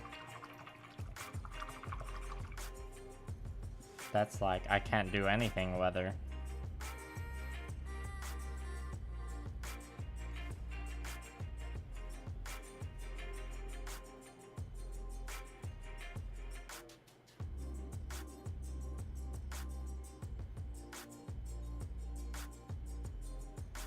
What's like if you lived on a space station or a spaceship or a space dome on a planet, and the temperature could always be the same. It's the ideal temperature for you. For me, it's probably like 20 degrees Celsius. So I get chilly easy.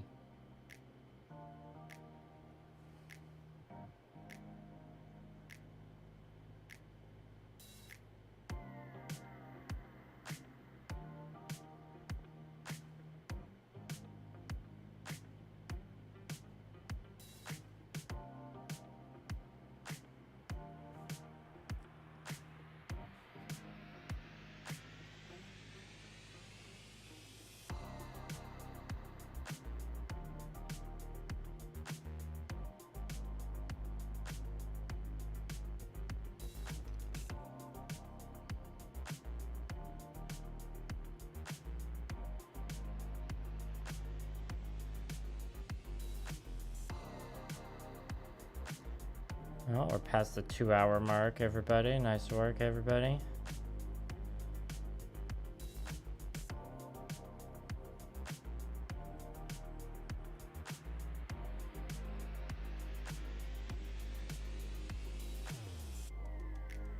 At this rate, if I do end up streaming tomorrow, tomorrow's stream will probably just be finishing up the black edge highlights.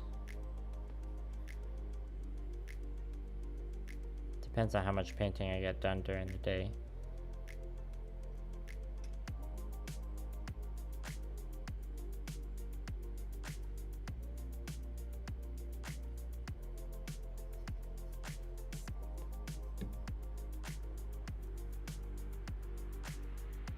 This is a bit of a wonky angle.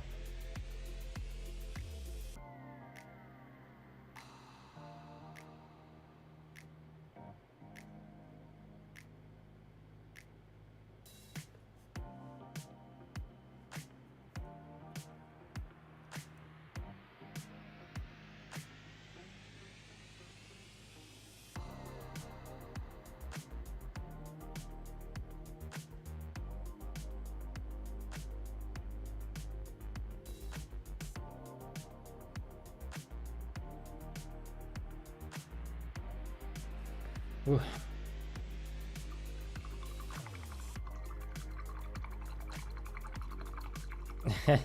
Or yeah, just turning pink and then melting off.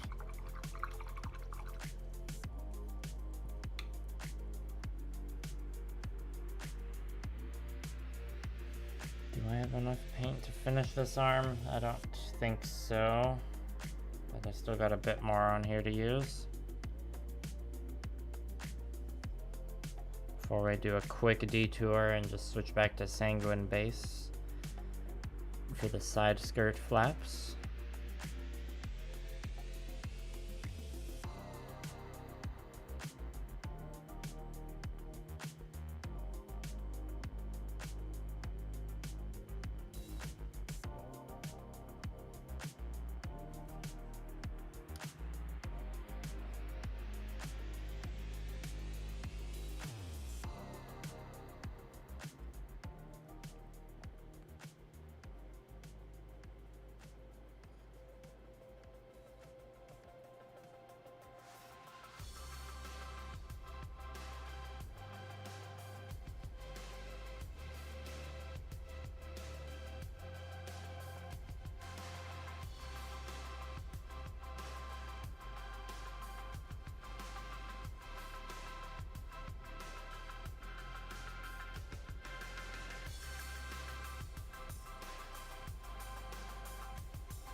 Alright.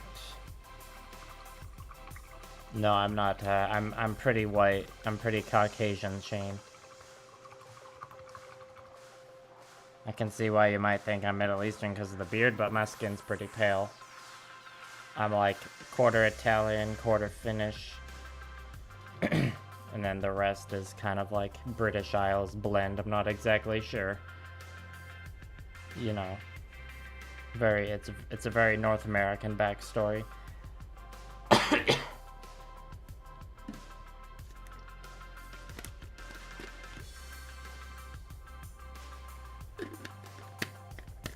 I like learning about Middle Eastern history. Well, I like learning about history in general.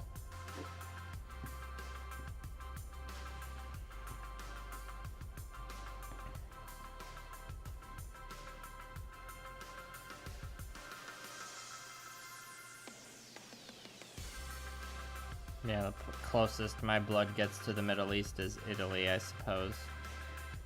It's not quite there. Oh, the eyebrows? Yeah. That's probably like the Scottish, or like just the amount of hair I have is just a Scottish gene somewhere in there, I think.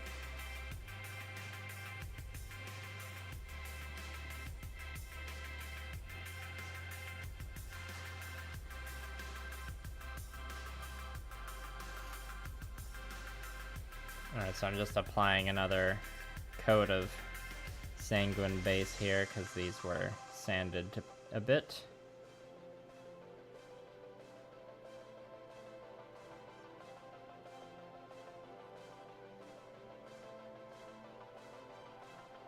And you know, one more coat isn't gonna give it like a smooth appearance or anything. But it still helps. Like, it's not gonna, one more coat isn't gonna give it that like totally smooth airbrushed look, because you know you have to airbrush to do that.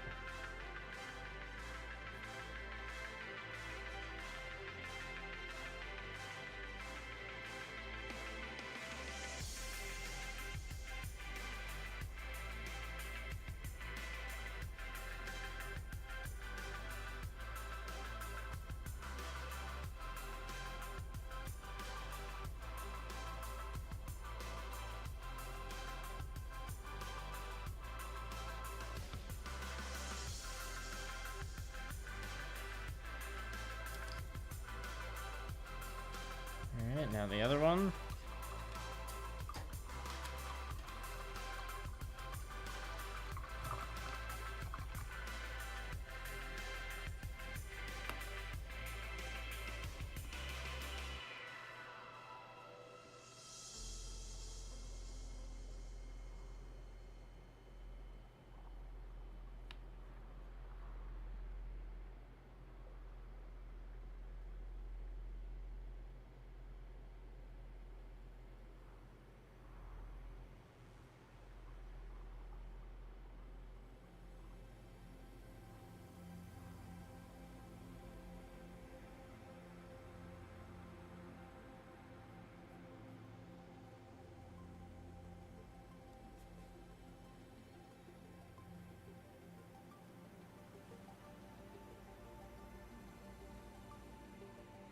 One of the underrated things about the Gusion design I like is the chest guns it has. Or I guess it's like the regular Gundam head Vulcans, but they're just in the chest for this design. I guess there's four gun barrels instead of 2.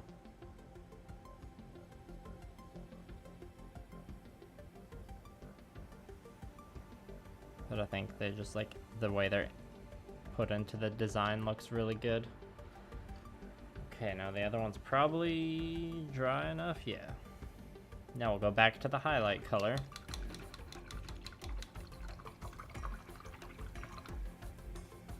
Right now it looks like we got a nice grapefruit juice or something.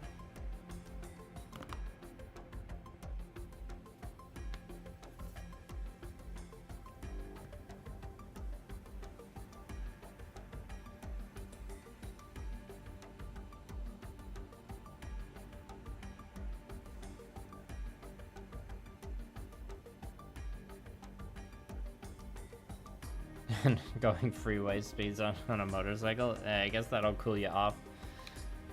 You'll just be sweating still from all the adrenaline, perhaps.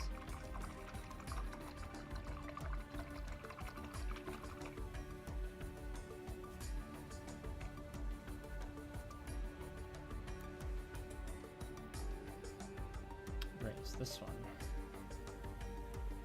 So you can see it did dry to be, you know, if you're looking at it from this distance, it looks smooth enough. I suppose if you like look really up close, you can see more of the imperfections, but still totally acceptable, especially, and it won't even be noticeable by the time the project's finished. Trust me.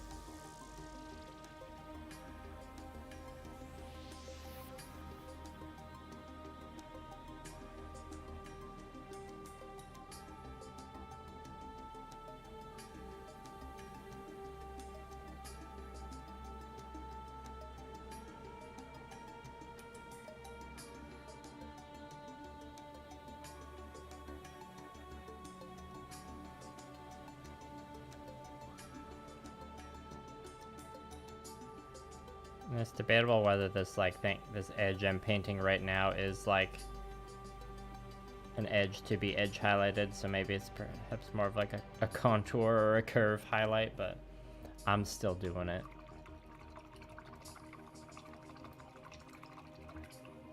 Oh yeah, good old motorcycle road trip. Hopefully gas isn't too expensive whenever you decide to do it.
Alright, that pretty much does this one. Oh, hello, Fiverr. Thanks for stopping by. How's your Thursday going? Oh, you fixed it. Oh, Lupus. Oh, Lupus with the Rex tail look cool. Okay, yeah, that makes sense.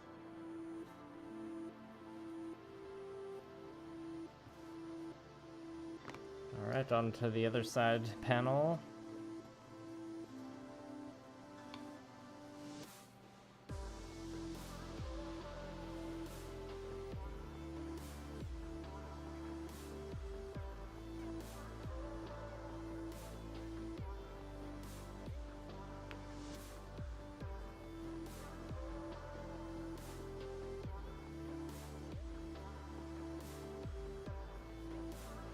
One non-Gunpla thing I watched. Oh, you're playing some Magic the Gathering with friends. Nice. It's the best way to play Magic the Gathering.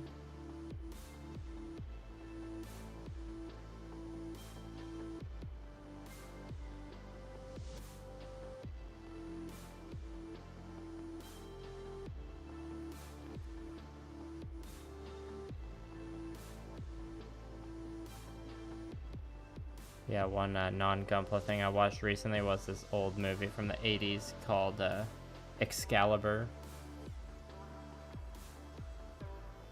$12 for a tank, that's pretty good. I guess it is a motorcycle.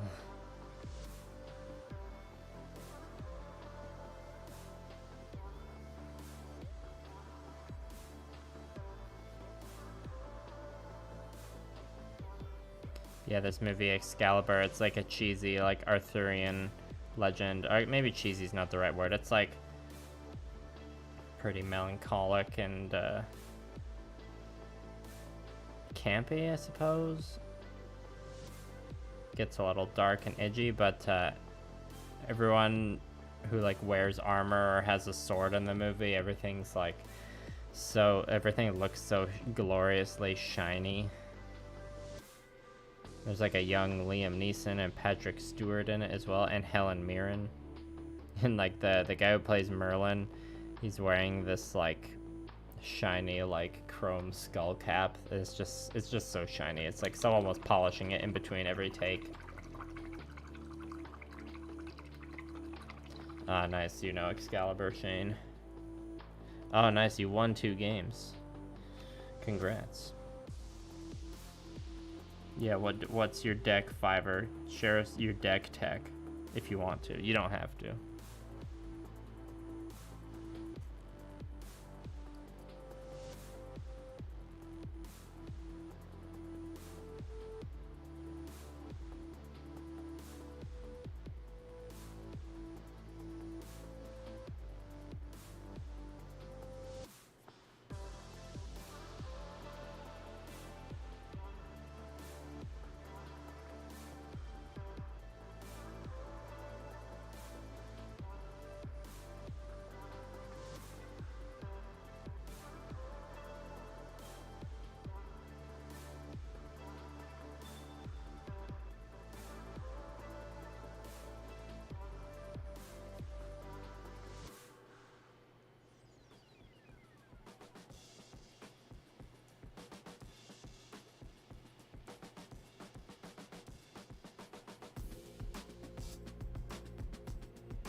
Alright, that's both of those side skirts done.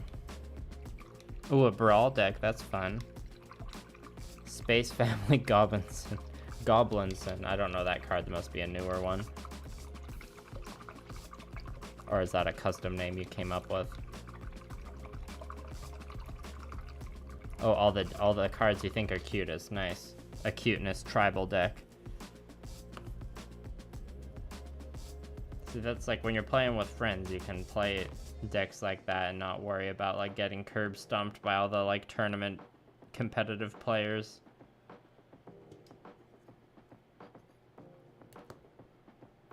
Ginger Brutes. And it makes food tokens. Nice. That's on brand. Now let's add a bit more to the paper.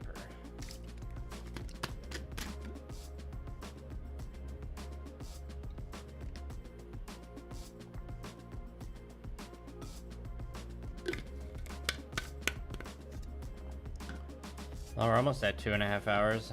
I'm definitely gonna finish this arm. I don't know if I'll stream long enough to finish this arm as well, though. This one doesn't have any edge highlights on it yet, or any red ones, or sanguine ones, I should say. Oh, the Unfinity cards. Okay. Burb 7. I know what set you're talking about, and yeah, it's like not tournament legal, but you know, who cares? Am I right?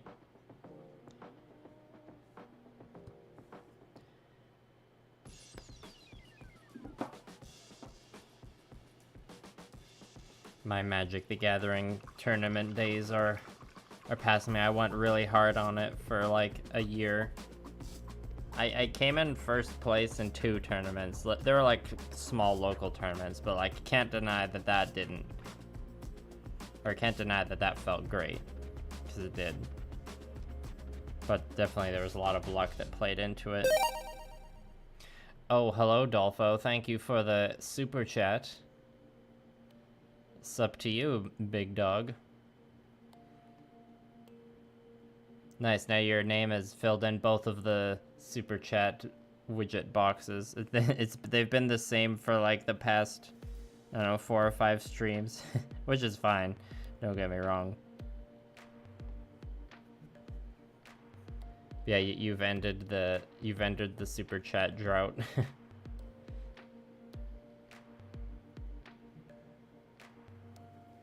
Not that I stream purely just so I can get super chats though.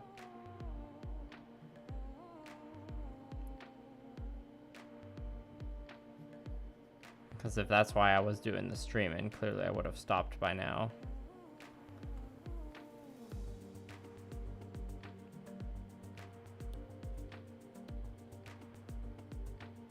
You play Magic the Gathering, right, Dolfo?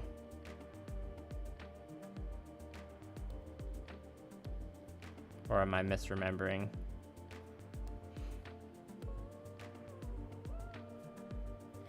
Good old Nico Bolas. Yeah, when I played Magic the Gathering, or when I went hard on Magic the Gathering, it was at the like tail end of Return to Ravnica arc, in, like 2013.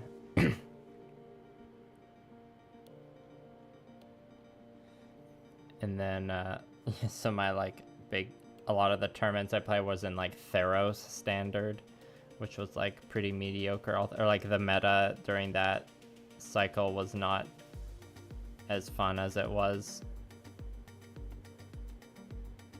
and when it was like Return to Ravnica and Innistrad.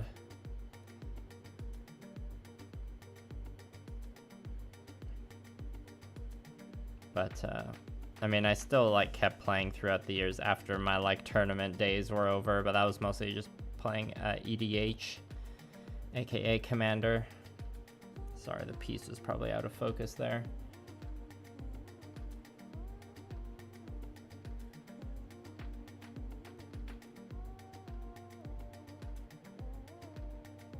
My favorite, or one of my favorite decks I ever played was a red, green, blue control deck.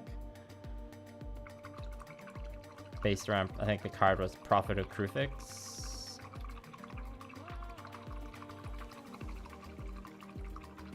Yeah, EDH is where it's at. My favorite EDH deck that I have built right now is the Dragon. I also have a deck I like enjoy building a lot with Fumiko the Lowblood, I think the name is.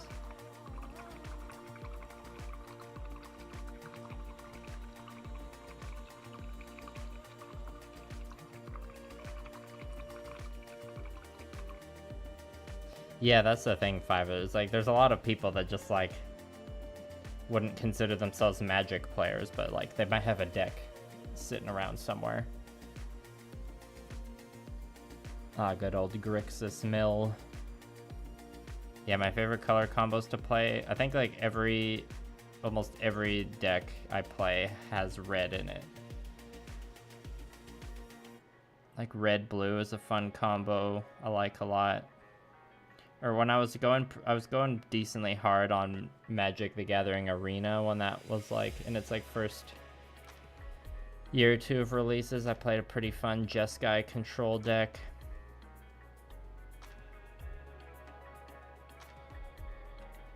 I like Jund. It's pretty cool. But you know, because I'm just a fantasy nerd at heart, I'm always a sucker for like dragon tribal or dragon themed decks. The Swarmlord EDH, or was that EDH you meant to say? The Swarmlord, is that like the like recent Warhammer 40k like Magic the Gathering cards they put out? Those I saw, or I listened to a podcast where they were like breaking down the like Warhammer 40k commander decks, and they actually, like, as much as Wizards of the Coast has been like putting out too much Magic the Gathering product and kind of like making things a dumpster fire this year, the product itself is pretty cool, and I think like the way they translated the 40k races into Magic the Gathering cards is pretty cool. Okay, I think I got all the edge highlights on there. I think I got it.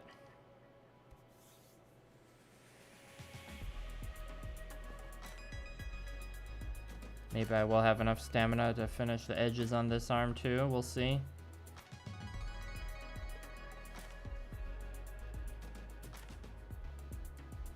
Do I also appreciate 1980s metal album covers? Of course I do.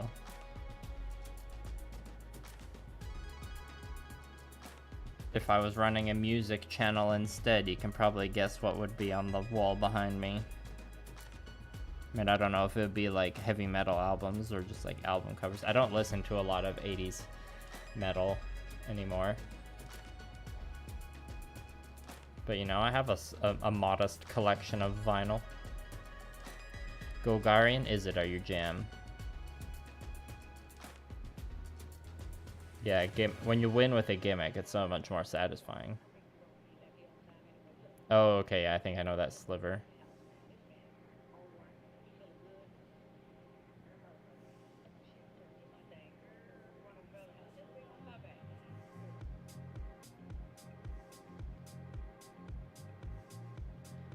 Probably the standard deck I had the most fun with, which was like the one it was like the first time I went undefeated at the like local tournament, was a Gruul, so red green Blood Rush deck.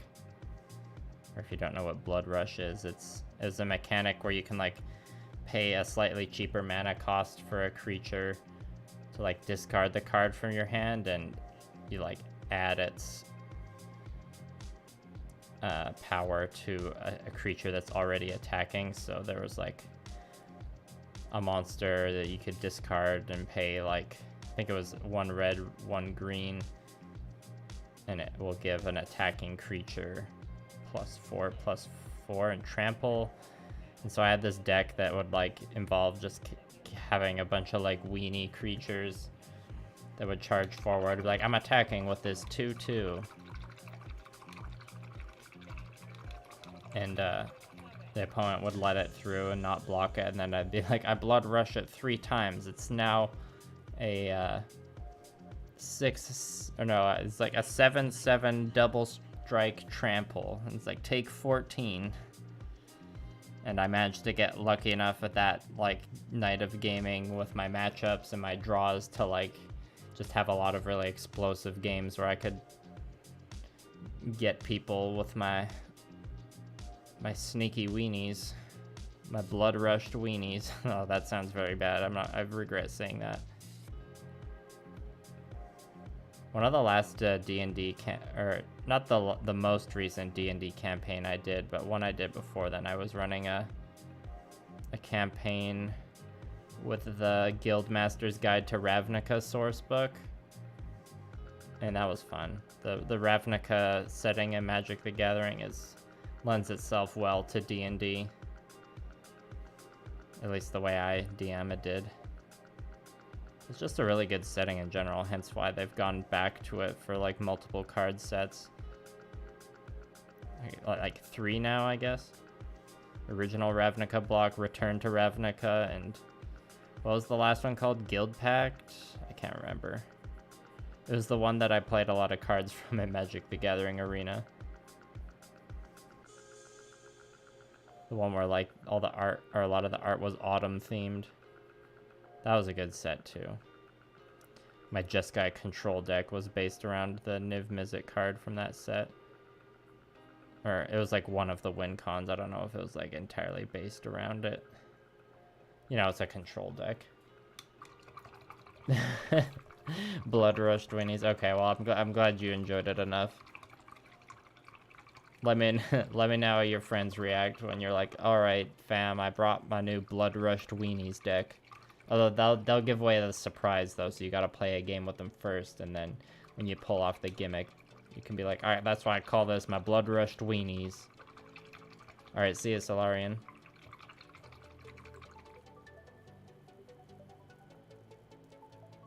Yeah, going to metal shows. Not everyone's into that. That's fair.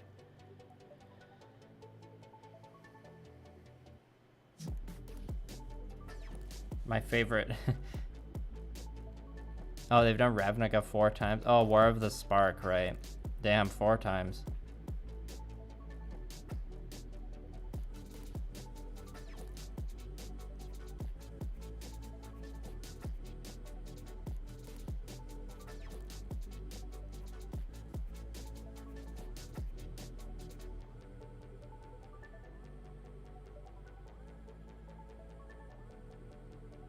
I don't know what my like peak metal years were, but my peak years of like going to concerts was probably like 2010 to 2012 to 2017. Who knows? It's been a while.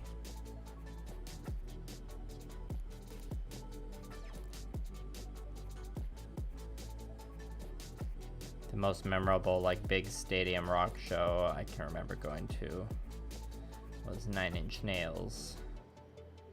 That was a great show.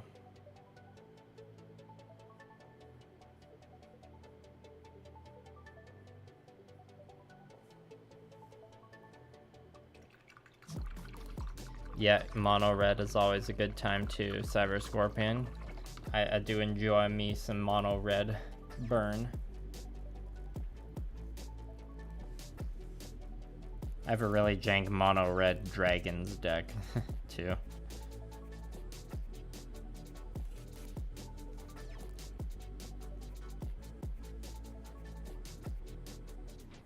It's one of those decks that just has a really silly gimmick that doesn't always work, and like if your opponent has like even a little bit of removal or like counterplay, you're just screwed. But when the gimmick does go off, oh boy.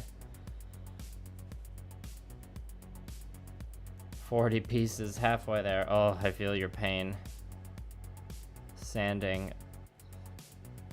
It's just, there's just no, I haven't found a way to make sanding enjoyable yet.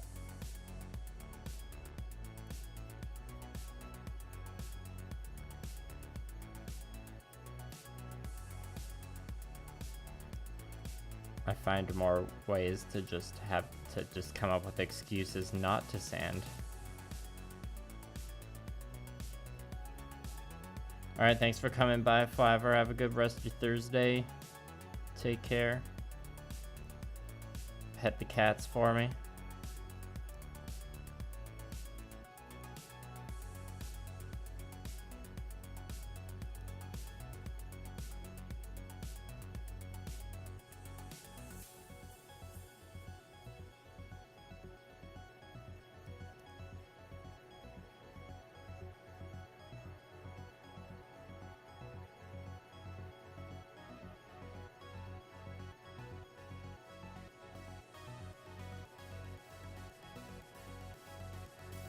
Well, I feel like I'll have enough energy to finish this arm, so I'm going to finish doing the sanguine highlight on the arm, and then I'll wrap up the stream. Still got probably like 20 minutes or so of painting left.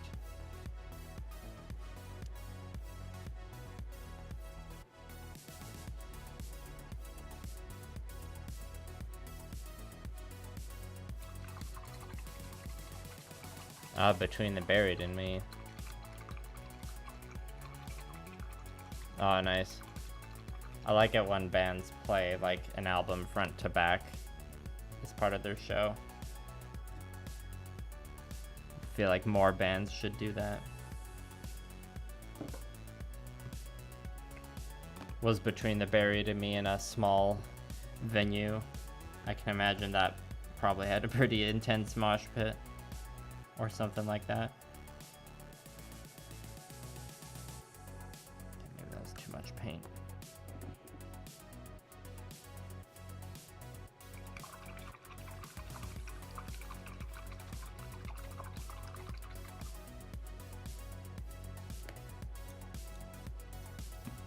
You still have the arms, head, backpack, weapons, and the razor itself.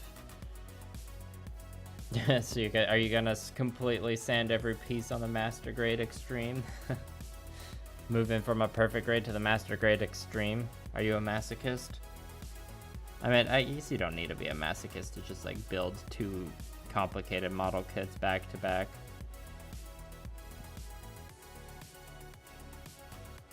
But meticulously sand both of them? I don't know.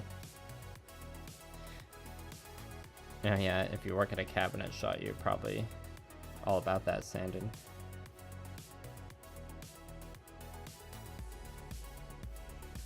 Do you sand the pieces before you put anything together? Like, do you clip out the pieces, then sand them, then put it together? Just so it's like a one and done type thing. I know Blue Parappa does that with her kits, you know, if she knows she's not gonna paint it. Just get that hard, tedious part done with early. But then you don't get like as much of the instant gratification of like putting the kit together in like, you know, one session like you can do with some high grades. But then you also don't have to deal with the pain of disassembling if you're like going for the full sand.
I mean, you don't have to be ashamed to do Mecha Musume.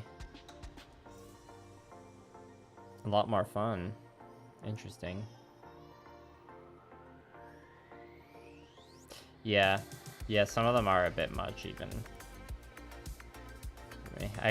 The ones they get... There's one the other day I saw, I have no idea what it, like, actually is. But it was, like, ridiculously busty. Like, more so than usual. I was like, okay, this is pushing it a bit for me. I don't know if I was a fan of, like, when people use those model kits with the figure rise, like Suleta and Miorine. Because, like, those are teenage girls. I'm like, let's turn down the horniness a little bit, but... yeah, I mean, everyone's welcome to be as horny as they want with their model kits.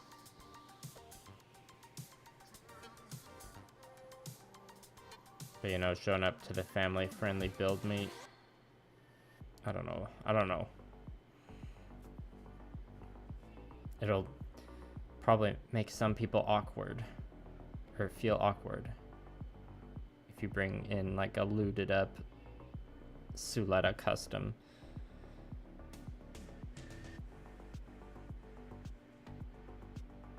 I don't think that's too much of a hot take.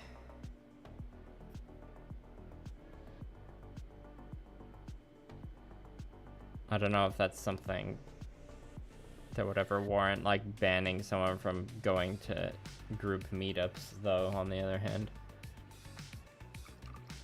Sanding's one of your favorite parts. Interesting.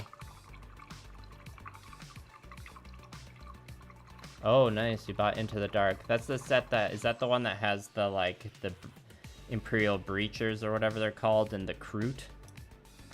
And some terrain? If you don't like the game Kill Team itself, you can still use all the models and terrain you have for, like, other various miniatures agnostic games. So if the experience of actually playing Kill Team is, like, awful for you, don't let that discourage you too much. I haven't played the newest edition of Kill Team. The last one I played was the one that was current in, like, 2019, and it was all right.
A wee bit overwhelming. The rules or just the amount of plastic? You take out all the pieces for each part at once. Trim the nubs, sand them, build effort. That sounds satisfying, just being able to just build it all at once at the end. Yeah, you're diving into a whole nother world of hobby there, Dolfo.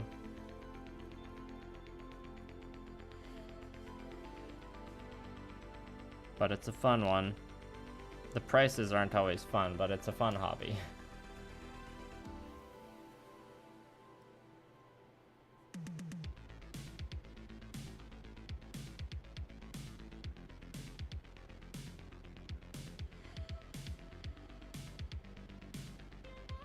Yeah, I use those little toolboxes as well.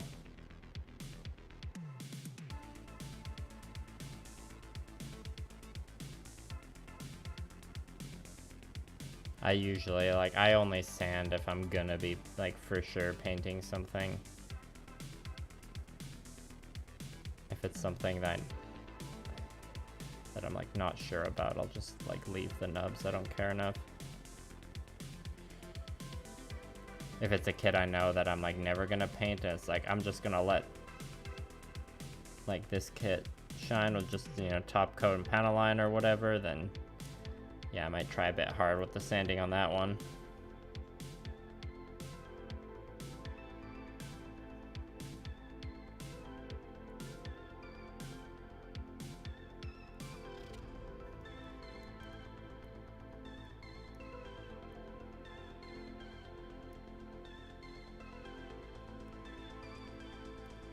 Okay, almost done this arm. The rules, yeah, okay. Yeah, you know, on the Warhammer 40k, or like Games Workshop games aren't, like if you've never played miniature war games and stuff, yeah, it's definitely like intimidating to get into at first. I mean, if you're like going with just what comes in that box you got, hopefully it has some sort of like quick start guide, but you know, the Warhammer games are also like the most popular ones, so there's lots of content creators making stuff about them, so I'm sure there's like a decent how to play thing out there. But you know, you could also, if you want to try one of the miniatures agnostic games, you can get the rules for the game called One Page Rules. The rules are free, and they're the gimmick is that the rules basically fit on one page, so like the core rules of the game, it's a lot less intimidating than Games Workshop, and you still get the miniature gaming experience of like rolling dice, like rolling d6 and all that.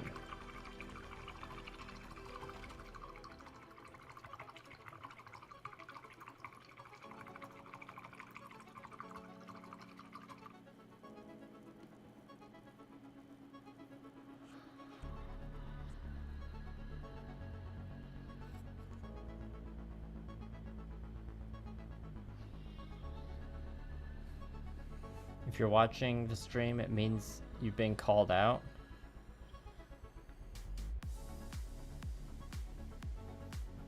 Called out to work?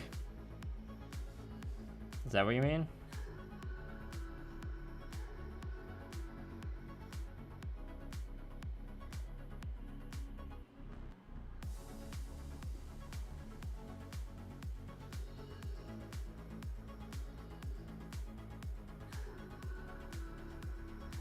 Yeah, the last thing I'll say about one-page rules is even if you're worried about like learning one rule set and then having to like go back to the Games Workshop and learn another one, if you start like if you can get a grasp of one-page rules, it won't be that hard to like pick up another game after that.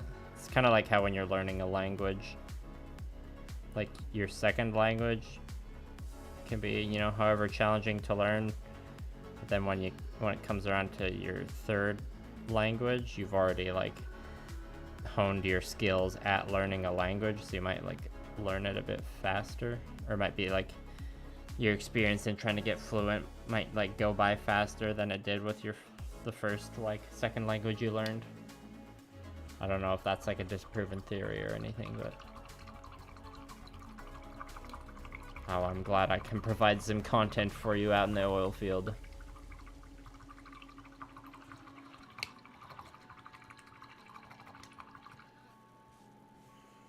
Well, we got a bit of paint left on the palette, so I might as well use it. Also, sorry, I just slightly bumped the camera with my noggin. So I'll just paint the torso until we run out of paint. Then we'll wrap the stream up.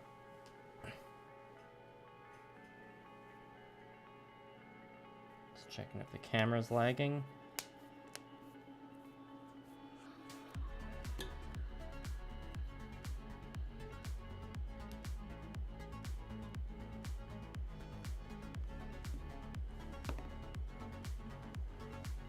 And yeah, I guess for those of you who weren't here at the beginning of the stream, I am planning on streaming tomorrow as well. Will likely be continued edge highlighting, but perhaps it'll be the slightly more exciting edge highlighting where I'm like finishing up the black. It depends on how much painting I get done off stream. Oh, I can see there's a hair in the paint there. But I lost it, okay. Let's just hope it doesn't end up on the model.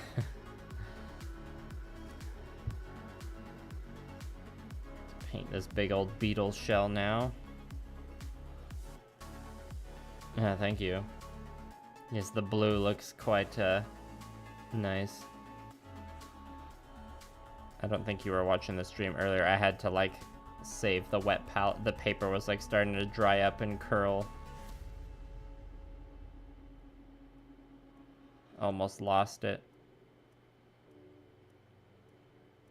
You know, it's not a big deal to just like put on a fresh sheet of palette paper, but then it's nice to have the palette paper at the end of the project that is like lasted for the whole project, because I like to include the photo of that.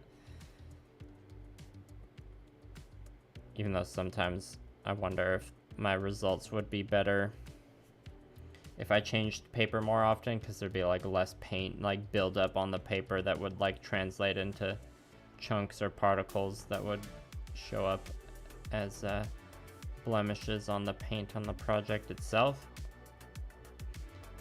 I feel like that's me just being like overly paranoid about it though.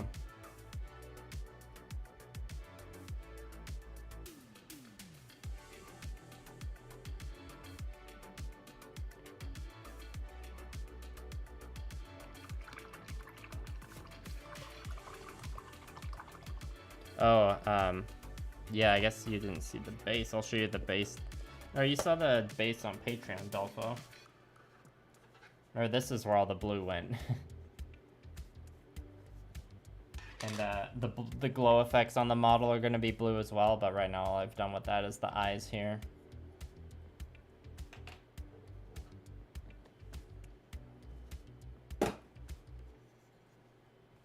Yeah, almost all this is from the base. That's what I did yesterday. The base.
Oh, back on the topic of miniatures games, I played some Conquest First Blood the other day, finally. Or I like my two friends played with my forces, and I like showed them the ropes of the game. The spires won pretty decisively, but the 100 Kingdoms Imperial officer put up a valiant fight till the very end. Many dice were rolled, fun times were had. Definitely be more conquest streams coming. Painting ones, in fact. I'm done building for now. Well, I'm done building until I buy more, which, you know, can't afford to do, nor do I need to right now. I got so many. Like, there's the Gunpla backlog, but then there's also the minis backlog. It's a lot. It's just part of the experience, you know, or part of the hobby, if you want it to be. And I have heard of tales of cryptids or magical people who don't buy new models until they're like done building or painting the ones they currently have.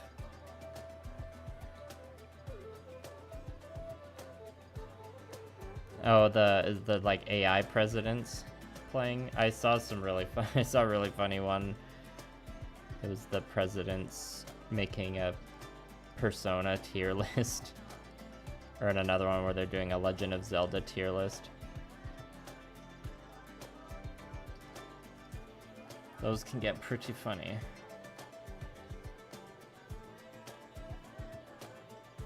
Oh yeah, garage kits look fun. I definitely want to pick up a garage kit next time I'm in Japan. No idea when that's gonna be.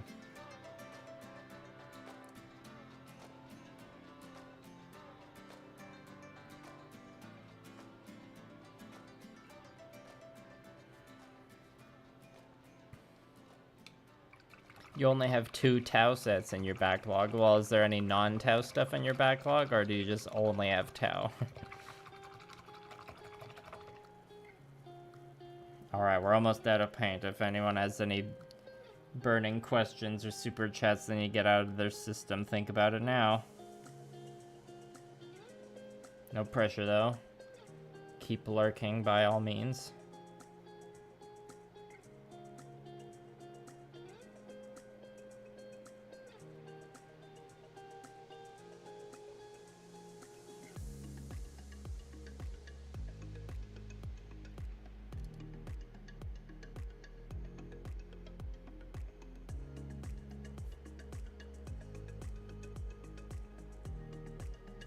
For minis, just Tau. But does that mean your entire backlog is just Tau? Or do you also have a Gunpla backlog? I feel like I'm interrogating you. Be like, are you sure that's your backlog? I feel like you're lying.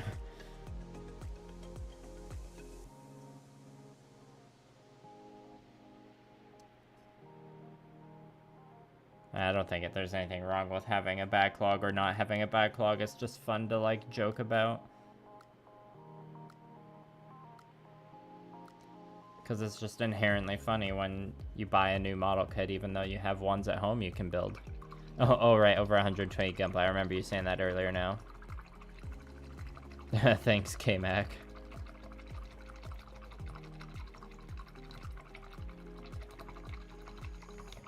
Thanks, Dolfo. Appreciate it.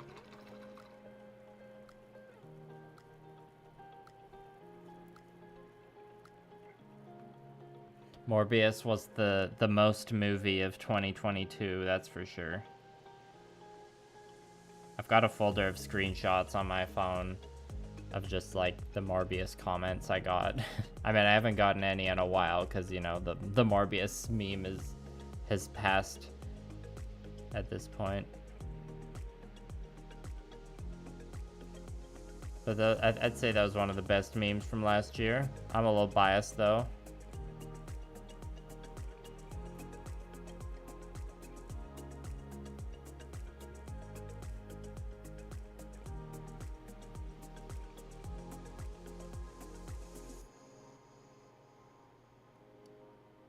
Can't believe Morbius got snubbed at the Oscars. Like, what the hell?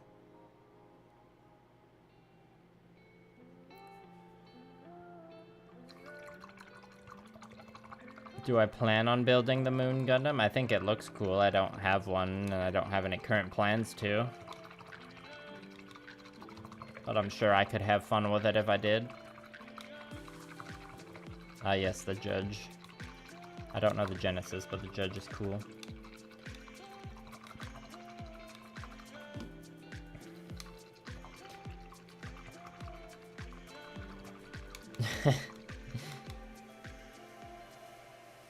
I really like some of the, like, YouTube edits of Morbius.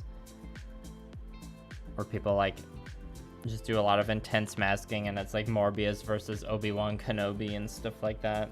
Or like when Tobey Maguire gets, like, edited into movies. Like Tobey Maguire from Spider-Man 3, like, being edited into the dancing scene with Matt Smith.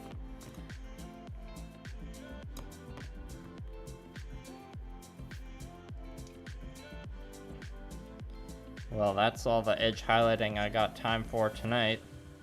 But tune in tomorrow. Well, I'll make, you know, another, like, stream promotion post tomorrow when I'm actually, like, confirmed doing the live stream. But I think it's safe to say I'm gonna live stream at the same time again tomorrow.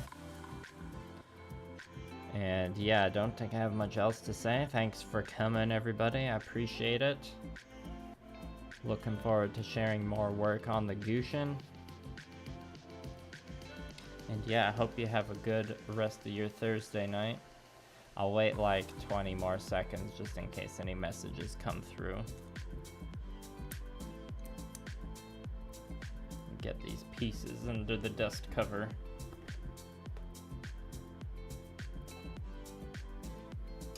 Even though there'll still be dust that shows up on them later mysteriously.